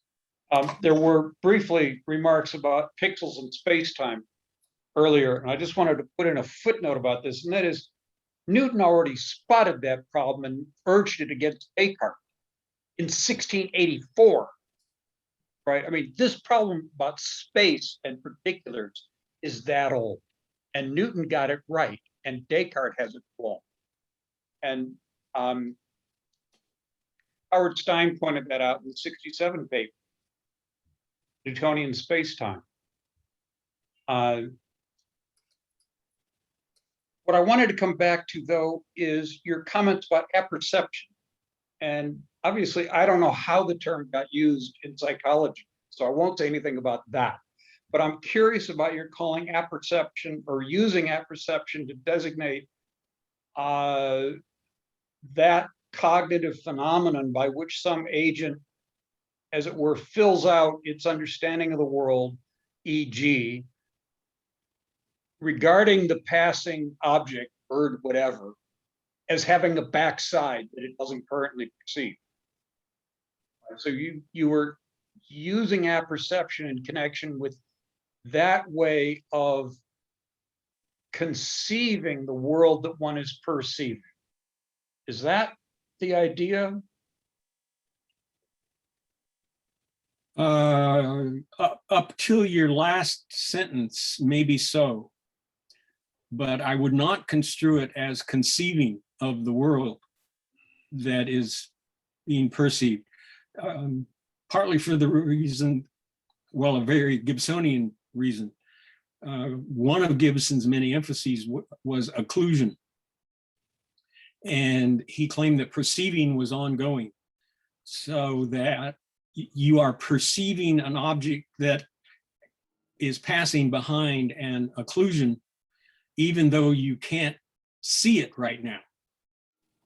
The perceiving is ongoing. And so that would be another kind of an example of what I'm talking about as apperception.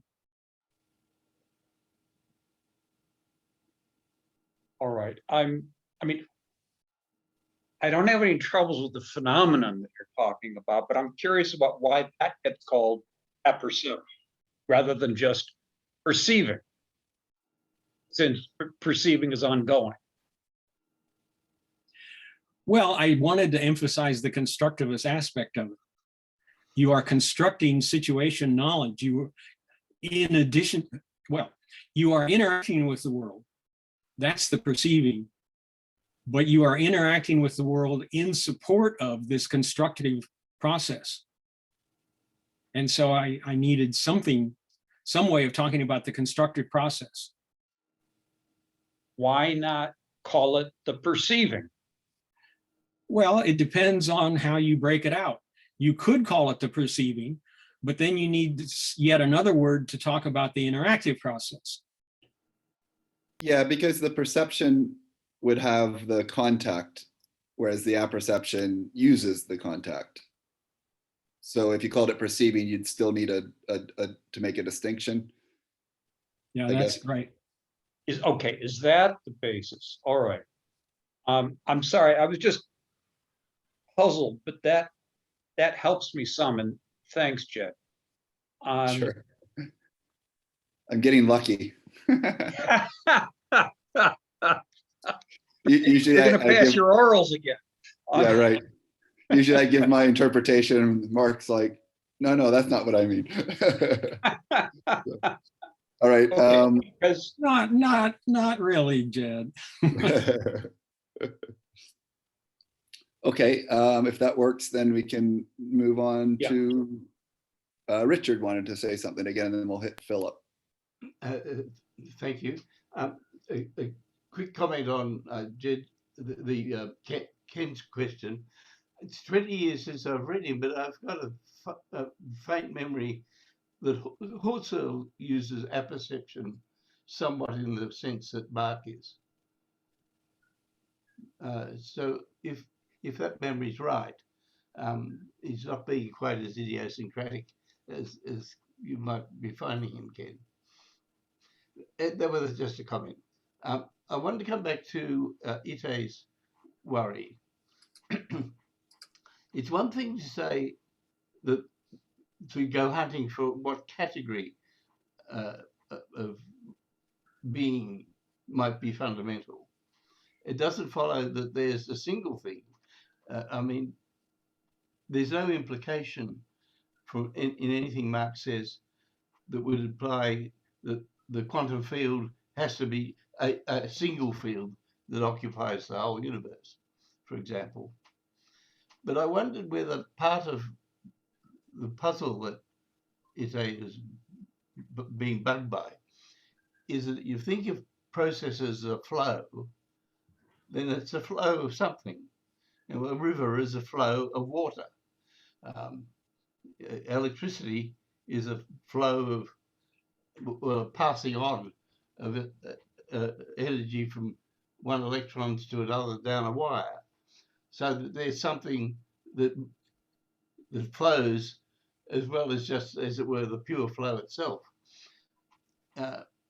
Maybe that's, I don't know whether that's helpful to what clarifying what he say was puzzled about, and it was a thought that occurred to me.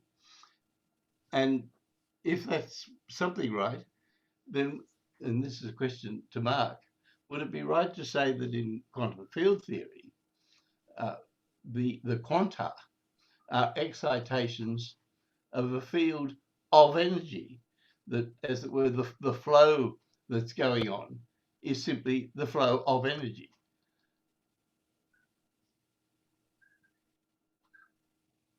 To at least a first, if not a second and third approximation, yes.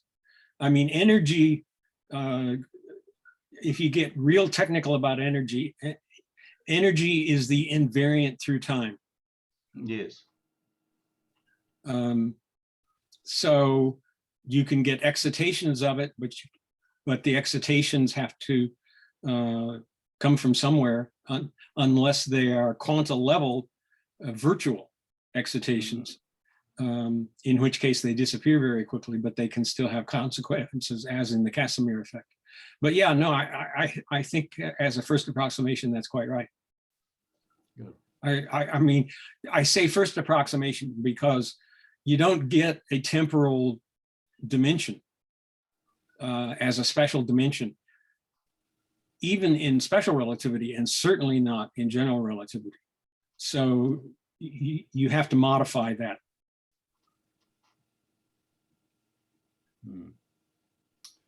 Okay. Does that help me say? Yeah, do you want to, No. did you want to add anything? Thanks, Richard. Although it's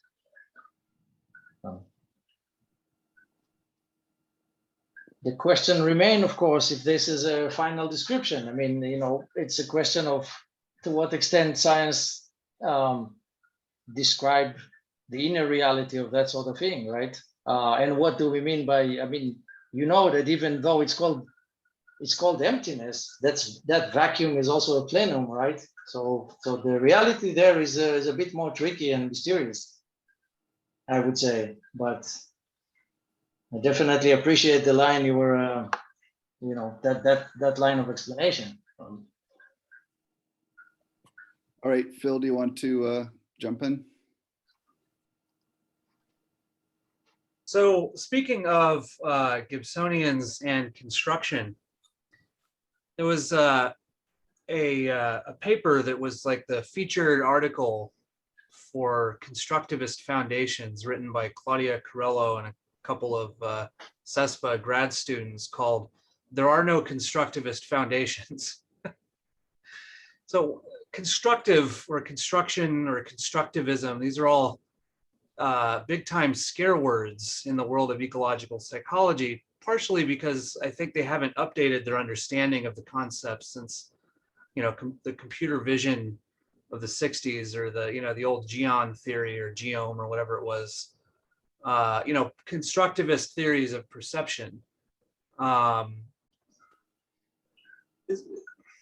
would you, if you were talking to somebody about this and you had to explain what it is that separates your understanding of construction from what it is that ecological psychologists are worried about, what would you say? If anything? I mean, how do you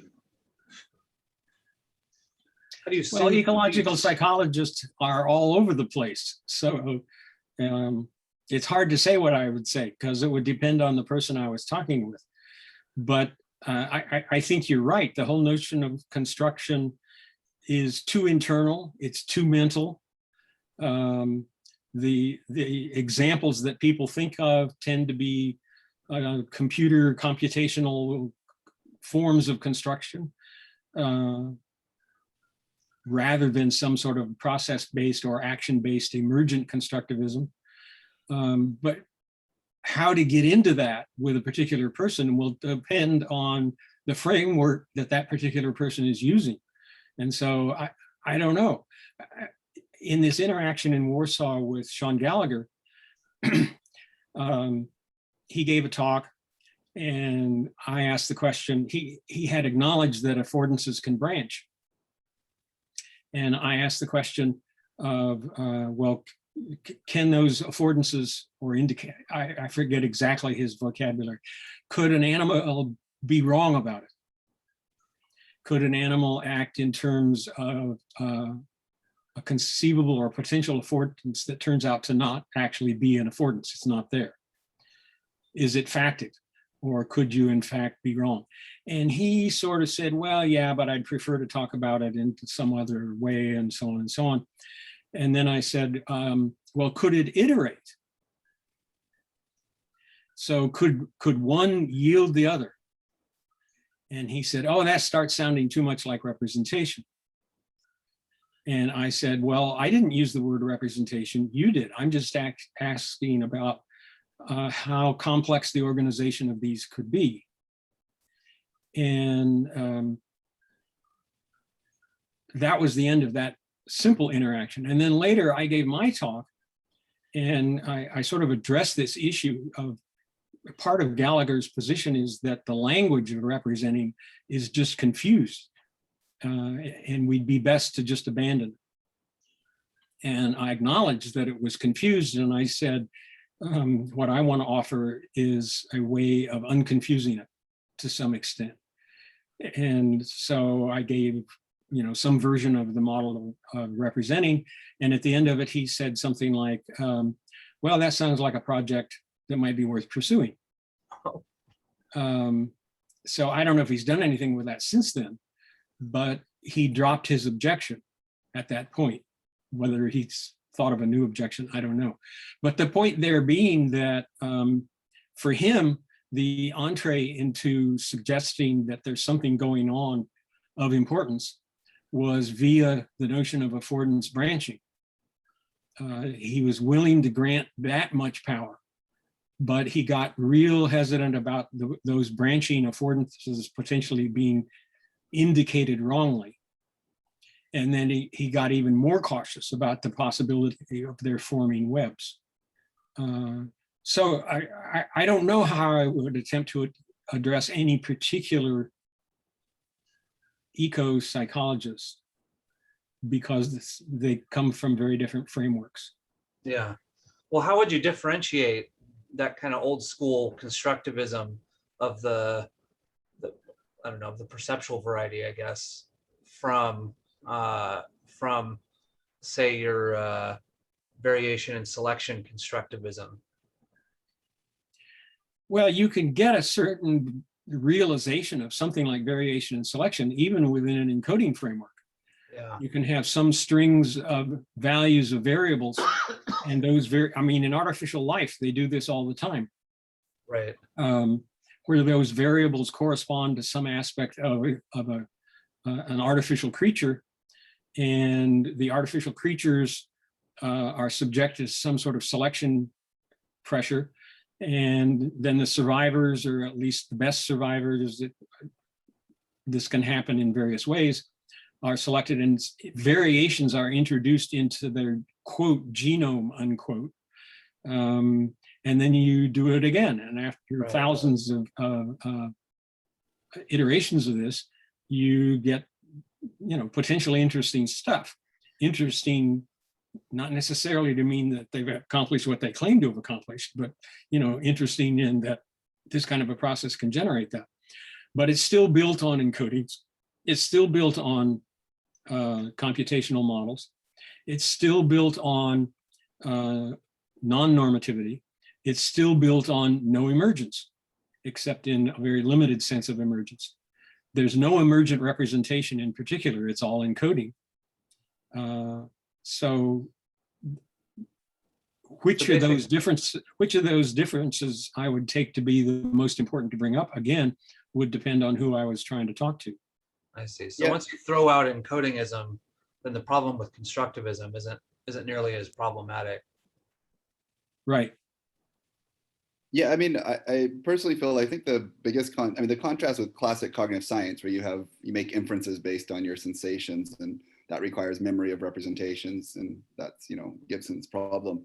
I mean, that one is just getting people to understand an action-based approach. For the ecological psych people who ostensibly are halfway there, I think the difficulty is getting them to understand the internal part of an action-based approach. Yeah, that is the anticipation or the indication, because once you have that, then constructivism is trivial, because it's just internal organizations, different, created maybe through a variation selection process, that that set you up to act differently. And so if that's the case, if anticipation or indication is innocuous, then constructivism has to be innocuous, because just constructions of different sorts of anticipations. But if people are kind of apprehensive about like webs of indications, it's like, well, that's sort of weird, because unless you think I'm representing something that indicates something I'm representing, I mean, if you're understanding that the representation is the indication in some sense, then it's branching and webbing. I mean, why should that be any different? It's not. So Gibson's arguments against the involvement of memory, against the involvement of inference, on and on and on, I think are actually quite good arguments. They're homunculus arguments. Yeah. But the trouble is, they are valid arguments against computationalist and codinist models of memory and inference, etc. So they carry no weight against a more general notion of memory, for example, as some sort of past dependence. Right. But the Gibsonians don't seem, as a community, to have gotten away from the original framework of Gibson's arguments. So Gibson's arguments are valid arguments against the sorts of examples that he addresses them to, but he overdraws his conclusions. He makes his conclusions extremely general, and they are not valid arguments at the level of generality of his conclusions. Right. Okay, so maybe we'll go to Eleni and then we'll see how we're doing for. Okay, energy. so I have a very related question to what you were discussing just now. So if you take the Gibsonian approach, and if you take one of the recent Gibsonian theories of what affordances are, for example, and you accept the webs and you accept the recursiveness and you accept the branching and everything, then would you acknowledge that such a theory has the potential to account for agent recognized error? Because affordances in these theories and in Gibson's theory, if you pursue an affordance, because the relation between the environment and the agent receives information about themselves as well. So if the affordance is false or fails, then the agent can correct their behavior and learn from the mistake that they have made. And now, if you acknowledge that, then would you say that the main difference between your framework and the framework, a modern Gibsonian framework, is that in the Gibsonian affordances framework, the role of the environment is constitutive to what an affordance is, to what a mind is, to what an agent is, whereas in your framework, there is a causal influence of the environment on the agent, rather than it being constitutive. I certainly wouldn't agree with that last way of wording things. Oh my. First of all, this modern version of Gibson that you're talking about sounds like a modification of what Gibson and Gibsonians say to match as closely as possible with the interactivist model. So in that sense, I don't disagree with it as far as it goes. But it's externalist. And I would certainly agree that if you allow for the detection of the failures of indications of affordances, then yeah, you can detect error. The Gibsonians, however, presuppose a notion of normativity when they talk that way, but they don't make good on a notion of normativity. So that simple way of thinking about it could apply to any simple negative feedback loop where you quote correct error unquote, but it's not error from the perspective of the photocell or whatever it is that's engaged in the negative feedback loop. So yeah, to a very important first step, yes, but you got to get the normativity in there, and the Gibsonians haven't really addressed that. You also have to get the emergence in there, and they haven't addressed that. As far as a causal connection, I'm not even sure what that would mean. Frankly, I reject a metaphysics of cause. I don't think cause is a fundamental metaphysical category. What we talk about as cause is too protean. It refers to too many different kinds of dynamic relations. Fundamentally, I think that the way we talk about cause is Piagetian or Woodward, who has a notion of cause in terms of realm of potential idealized intervention. So insofar as you have relations between processes that involve relatively localized realms of potential intervention, then we talk about those as causes. And that notion of cause will fit billiard balls. It will fit the general issuing a command that causes a battle. It will fit all of the ways we talk about cause. But cause, in that sense, corresponds to multiple different kinds of dynamic relationships, number one. And number two, not all dynamic relationships have local, relatively local realms of potential intervention. So if you have one quantum field influencing another quantum field, it's doing so at every region of space-time, simultaneously, concurrently. There is no local realm. of potential intervention in that. And yet it's an influence. It's an influence that even more generically we would call cause. So I would certainly reject a notion of the environment causing something about the interactive agent. As far as constituting is concerned, we haven't gotten into this yet, even in the book reading, but one of the fundamental proposals I make is that social persons,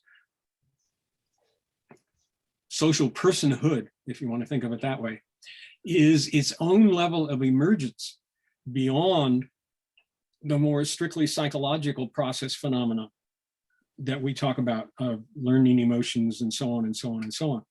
And there, the Constitution is literally social. But I'm not so sure whether that's what you're referring to or not. So the cause constitutive distinction, I don't want to go anywhere with that because I don't like the notion of cause. The constitutive realm is one that I do move with in the sense of the emergent constitution of social persons. And I claim that the emergent, here's the intuition. A frog is a certain kind of agent. A bacterium is a certain kind of agent. A frog is an agent that can interact with flies and pebbles and in a very limited sense with other frogs. But humans developmentally emerge as very special kind of agents that can constitutively participate in social realities. And that's a very different kind of agent. I claim it's an emergent kind of agent, and it makes persons emergent in, not from, but in bodies and, you know, things that constitute broader kinds of agents.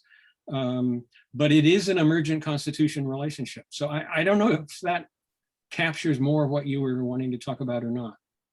Yeah, I mean, that captures exactly what I was asking, in the sense that you have this epistemic boundary idea that somehow we have to overcome when we communicate with the environment or when we communicate with another agent. And the idea with the Constitution is that when you have two processes interleaving with each other, there is a new system that is emergent, and this system does not have this epistemic boundary anymore. The boundary has been dissolved. So we do not have this problem of how to jump the epistemic boundary and saying that this is why we have to have these implicit presuppositions and the differentiations inside a single agent rather than in the relation between the agent and the environment or another agent, not just in the social environment, but also in the interaction with the physical environment as well. Well, So I don't. the coordination of processes creates an emergent system, and this system, within that system, these boundaries that are temporary and flexible and non-permanent have been broken down in order for the coordination of the system to be created. These are temporary coordinations as well, but they do not have to cross any epistemic boundaries or any boundaries for that matter. Well, I think I would just simply disagree with that. Mm-hmm. First of all, I use this notion of epistemic boundary mostly in criticisms of encodingism. Mm-hmm. That encodings can't, encodingism does presuppose an epistemic boundary and it can't cross it. Mm-hmm. But what you're talking about still leaves the epistemic problem of how my epistemic relationship with you in our interactions is realized. So it does not get rid of the epistemic problem, but the epistemic issue there will be constitutive, partially constitutive of our interactions. It will not be preparatory to it in the sense that Gibson argues against preparatory phenomena. But that doesn't mean that there isn't any sort of an epistemic relationship going on. I mean, I still have to know what you say. I still have to apperceive, if not perceive, what you say. I have to understand some meaning of it, et cetera, et cetera, et cetera. Those are all epistemic kinds of processes. Right. So do we have inside single agents epistemic processes, I can do many things that I do not know at another level how I do them. Is there an issue of epistemic boundary there as well within a single agent? To some extent, No, yes. That's what I talk about as reflection. Agents don't have to be reflective in order to be agents, and therefore to have interactions, and therefore to have presuppositions and so on. But when you have agents that can reflect, the reflection is, I claim, also not a passive perception process, but it's rather an interactive process. And I claim to have at least some ideas of how that's actually realized in the brain. But it won't be true for all animals. And I think it's at least not true, or not, it's importantly limited in young toddlers. I think there's a maturational phenomena that occurs in toddlers at about age 3.5 to 4 that enables this kind of reflective interaction. So if you want to call that an epistemic boundary, well, okay. But it's not the crossing of a boundary with any kind of encoding transduction or anything like that. It's more an interaction between two different realms of process. And yeah, interestingly, you can get this, I don't know if you still call it reflective or not, but in hypnosis, you can gain sort of deliberate influence on, if not control of, even autonomic nervous processes. And normally those are outside the realm of any kind of deliberate reflective interaction. So these can be quite flexible in certain ways. And it would take, I have some things to say about that, but it would take further elaborations of the model to fully explain those sorts of phenomena. What I'm trying to get at is that there are many boundaries all over the place and all over the levels. And I don't see why we should privilege the skin as a boundary that somehow has some kind of privileged role in the way we're interacting with the environment or in the way we're interacting with other people. And that's the whole idea of what a distributed system will be like, that boundaries can be broken and can be created all the time. And we don't need to have this a priori belief that we have this skin, and beyond this skin, nothing can penetrate unless we make some kind of effort. I agree with that. That's an encodingism assumption. Mm-hmm. Okay.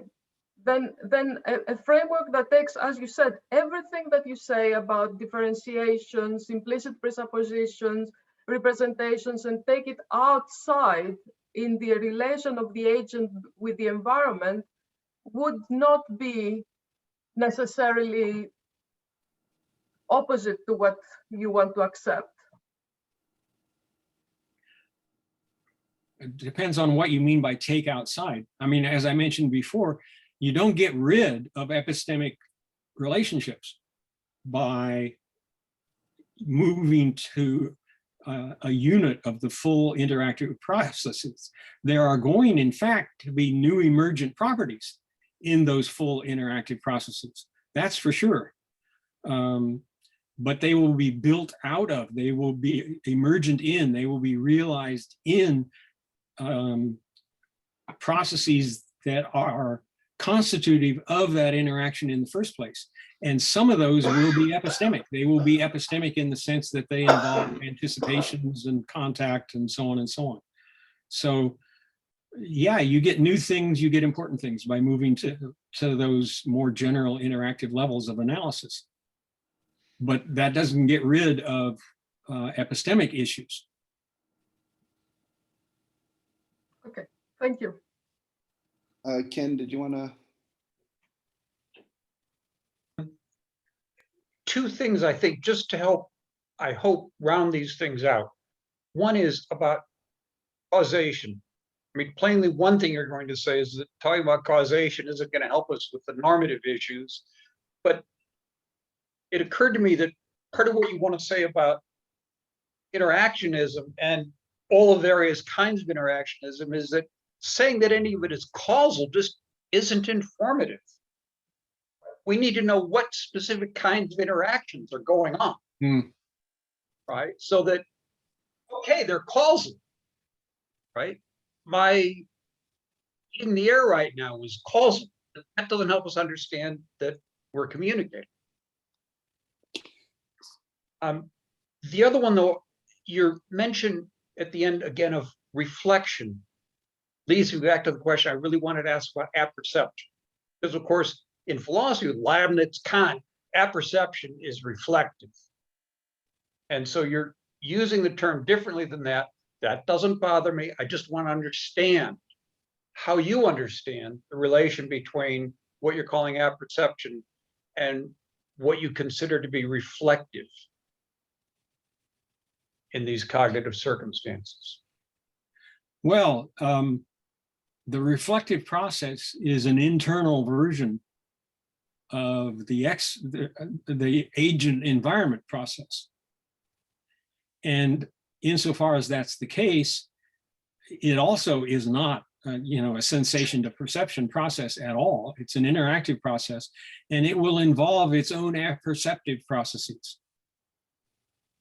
So I can come to understand myself in ways that, this gets into broader issues of personality, of psychopathology, of all kinds of stuff, because I can make all kinds of mistakes in my understandings of myself.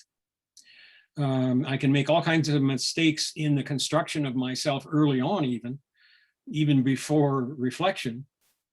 And I may not become aware of those mistakes as mistakes at all, or even that they're there as presuppositions.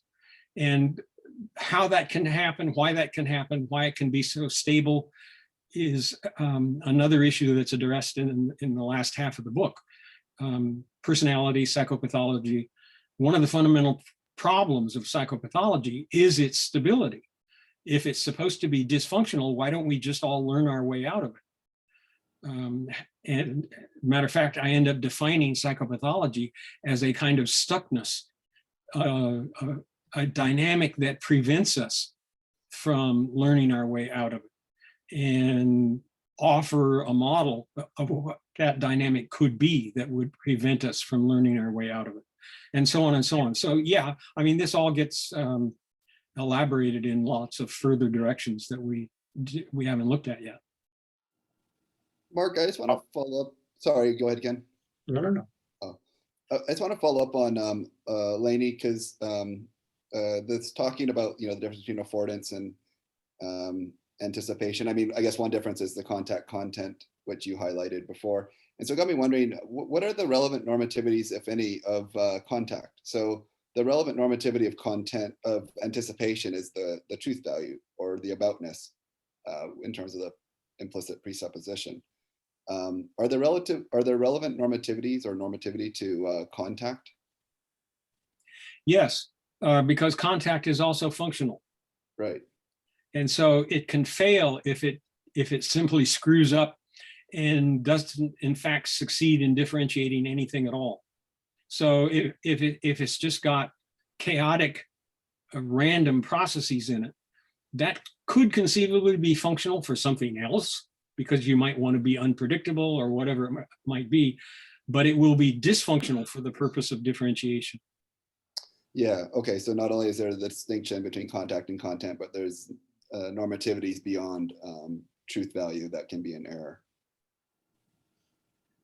Right, truth value is a special kind of emergence within the more general framework of normative function. Yeah, okay.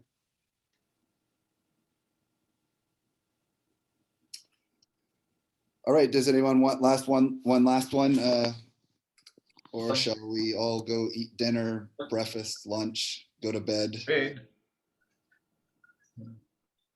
Anybody takers? Chicken tenders. Well, just a short one. So at some point you mentioned so abstract, right? Abstract, the account for abstract entities. It was kind of like in passing maybe, but numbers and so on, right? And it seems like it's a thorough naturalism about mathematics as well. So I wonder what kind of, do you have any keen views that you identify, some sort of like a naturalism about mathematics?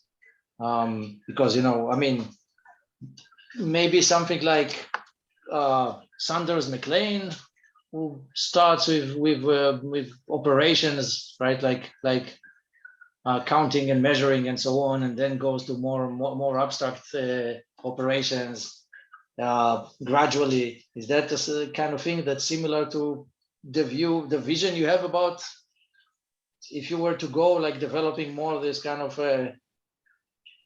approach of starting from the concrete and accounting even for something like mathematics?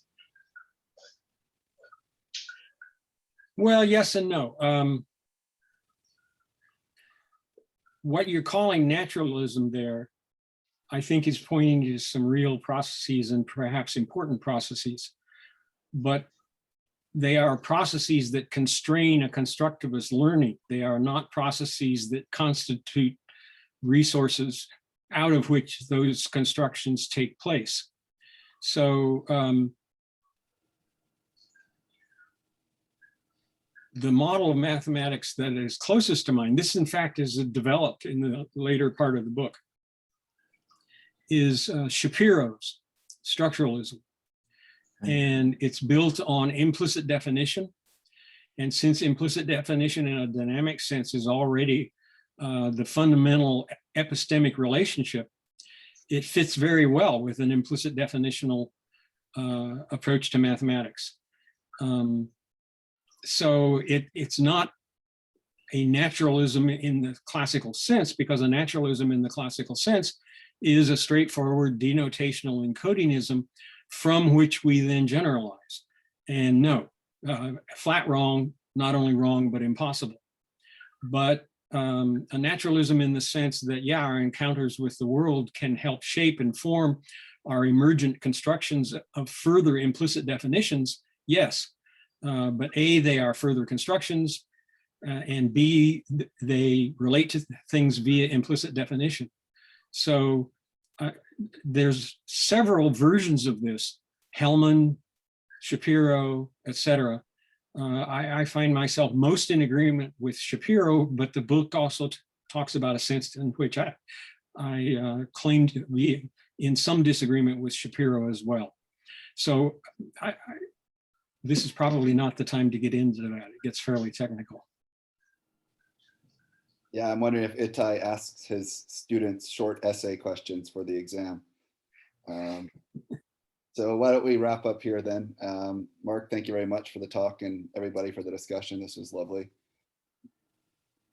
Thanks so much, Mark. We'll see you. Yeah. And we'll post it to the website along with all the other talks and resources. Oh, and I will send you the, oh, you probably want PowerPoint, right? Sure, why don't you send us the PowerPoint too? Yeah, we can either post it. Yeah, I've got it Keynote, but it's easy to transform it into PowerPoint. Yeah, that's probably Oh better. yeah, that's better. Text is good.